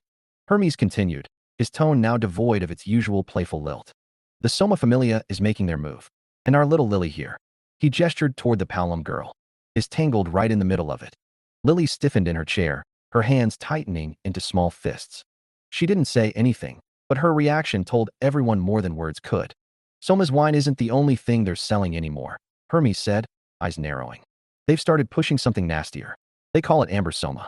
The room grew still. "It's a concentrated, addictive wine. Just a single drop can induce euphoria, heighten mana sensitivity, boost physical abilities, even let users feel a brush of divinity. Rich nobles and bored high-tier adventurers are buying it to get closer to the divine. The lower classes," he gave a mirthless chuckle, "they end up as thralls. Soma Familia's disposable workforce." Hermes tapped the table once, the sound sharp. "One drop makes you feel like a god. 2 drops." His smile vanished. "And you stop being human." The weight of his words pressed down on the room. Even Robin, usually so relaxed, straightened in her chair. Belle clenched his fists, and Lily's eyes lowered in guilt and fear. "That's not everything," Lily said softly, her voice trembling just enough for everyone to notice. Hermes' light-hearted demeanor vanished completely. He gave her a sharp, serious look, while Belle, Robin, Roanna, Nora, and Welf all turned toward her, the air in the room growing heavier. Belle leaned forward, brow furrowed. "What do you mean? Not everything?" Lily's hands clenched on the edge of the table. "Amber Soma is just the tip of it. There's something worse. Ashwine." The name itself sounded vile. She took a shaky breath, forcing herself to continue. "Ashwine is a monster blood infusion. Soma Familia makes it by mixing dungeon monster blood and essence with Soma wine, special mixtures of unknown substances, and powdered mana crystals." The entire table fell silent. "It boosts strength, speed, or magic output temporarily," Lily said, her voice hollow, "but it slowly destroys your body. Your cells deteriorate, your mind rots away after every use. It's sold to desperate solo adventurers and gangs in the back alleys." Robin let out a low whistle, her smirk gone. Roanna's eyes widened in horror. "It's feared in the underworld," Lily added. "An overdose turns people into monster-like berserkers. They're used in illegal arena fights, or as disposable soldiers in gang wars. Drink it, and for a minute you're unstoppable. Then," she looked down, "then the screaming begins." Belle's stomach twisted at the words. Nora covered her mouth. Wolf went pale. Hermes finally spoke, voice low. "I didn't even know something like that existed." The weight of Lily's confession settled over the table like a storm cloud. No one could pretend this was just a minor problem anymore. Lily bit her lip hard enough to draw blood, but she didn't stop. Her voice trembled, yet there was a quiet, bitter strength beneath it. "Theirs. Also Silvertongue Soma." Hermes stiffened slightly at the name alone. Belle, Robin, Roanna, Nora, and Welf all focused on her, waiting for the next bomb to drop. "It's a memory-blurring wine," Lily continued, her gaze fixed on the table. "Soma Familia makes it with their wine laced with powdered mermaid scales, nymph petals, mana crystals, and other unknown substances. It creates a suggestion-amplifying effect, fogging memories, making people say yes without realizing they're being controlled." A horrified silence filled the room. "It's being used by criminal brokers, slave traders, and corrupt nobles," Lily whispered. "Sold in secret auctions and dens." Hermes' fist clenched against the table. "That's extremely illegal," he said, voice like steel. "Even the guild wouldn't forgive something like this." Lily met his gaze, her eyes haunted. "You won't remember saying yes," she said softly. "But you'll remember wanting to." The word struck everyone like a hammer. Belle's hands curled into fists so tightly his knuckles turned white. Welf's jaw dropped, his voice breaking into disbelief. "I didn't know. My home was this corrupted. We have to do something." Robin, usually teasing, leaned forward with a rare seriousness in her amber eyes. Rowena gripped the fabric of her dress, face pale. The room wasn't just heavy anymore. It burned with the weight of a new war none of them had expected to walk into. Lily's voice trembled, but she didn't stop. There's more. The words hit like a blade. Welf's face twisted between disbelief and dread. What do you mean there's more? Those things you already told us are insane. Lily only nodded, swallowing hard. Dream drop soma. A hallucinogenic network wine. The room fell dead silent as she continued. It makes you see things. Vivid hallucinations. Visions of gods. Users swear they hear divine voices whispering to them. After repeated use, they start following those voices. They join cult-like circles around soma familia, no orders, no coercion. Just blind faith. Hermes' jaw tightened. It's sold in the slums, Lily went on, her voice low and bitter. To the desperate. To lost adventurers. People who've given up on hope. And once they start, it doesn't just make them addicts. It turns them into believers. Fanatics. Robin leaned forward, brow furrowed. Rowena covered her mouth with one hand. Belle's knuckles turned white. It's not just here, Lily added. Some countries, religious leaders, even nobles use it to spread influence, indoctrination, and smuggling. And the worst part? She looked at each of them, her eyes hollow. The so-called true believers don't even need orders. The wine whispers to them. A chill swept through the room. Even Hermes, who always wore a grin, sat stone-faced. They weren't just up against a criminal operation.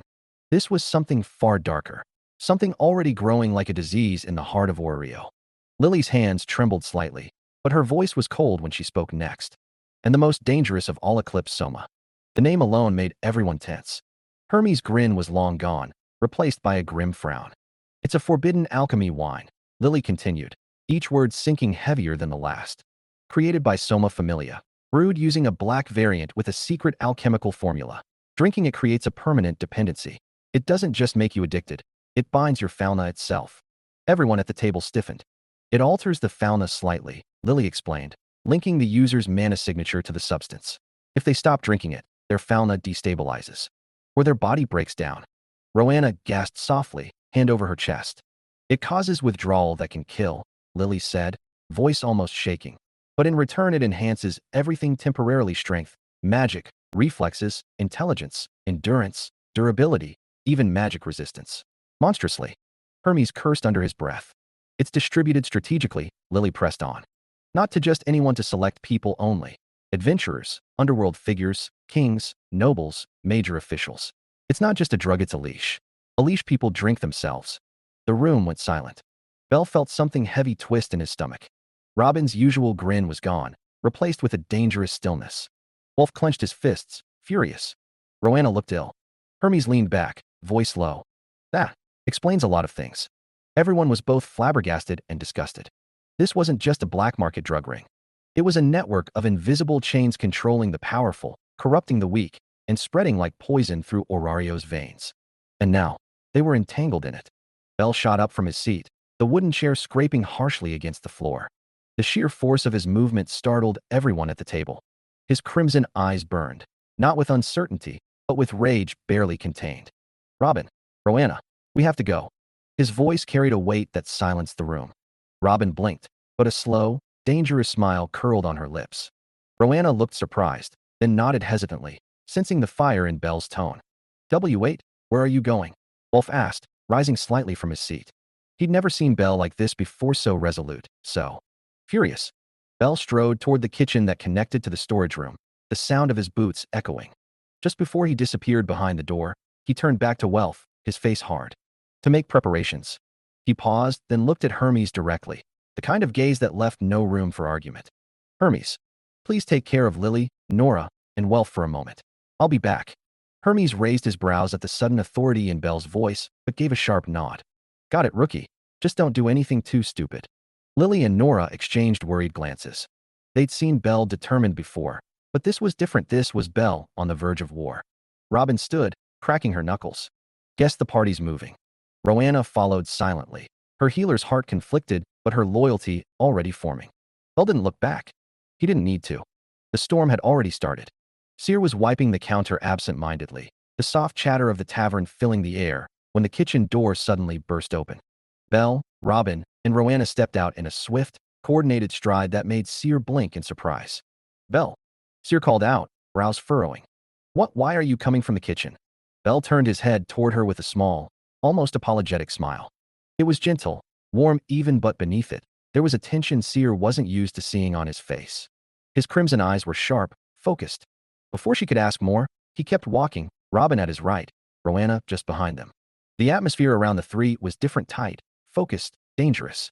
Robin gave Seer a casual salute with 2 fingers and a grin, but it didn't reach her eyes.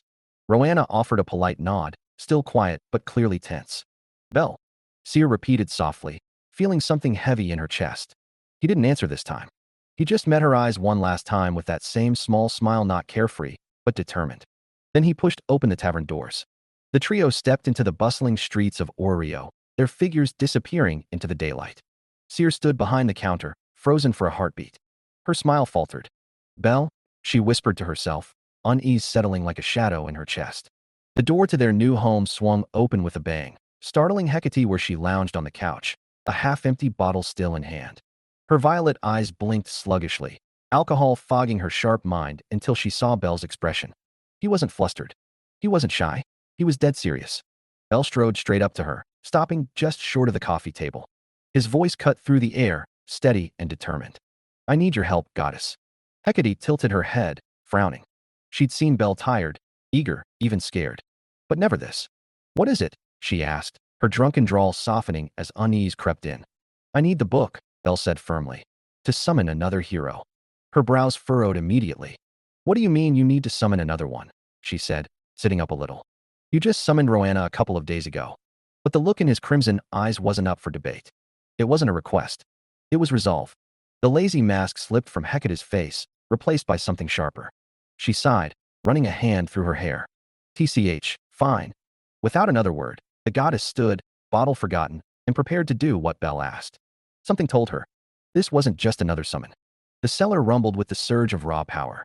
Hecate knelt down, carefully etching the last of the array into the stone floor with a glowing golden quill when a sudden pulse of mana burst through the air like a shockwave. Hey!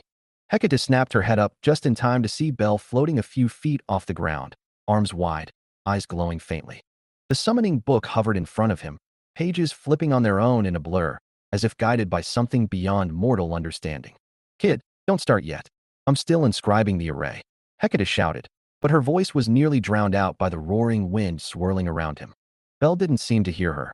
His lips were already moving. His voice carried like a spell itself, calm but resonant. By starlight unbroken and roots ever-growing.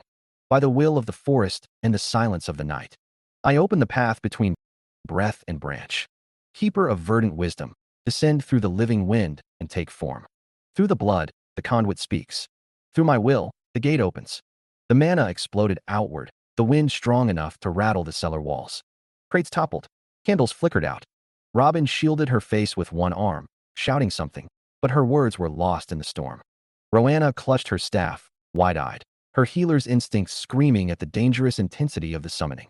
Hecate gritted her teeth, golden sigils flaring around her as she fought to contain the mana from blowing the entire house apart. Damn it, Belle, she hissed. Heavy footsteps echoed down the stairs. Cecilia. She had sensed it instantly.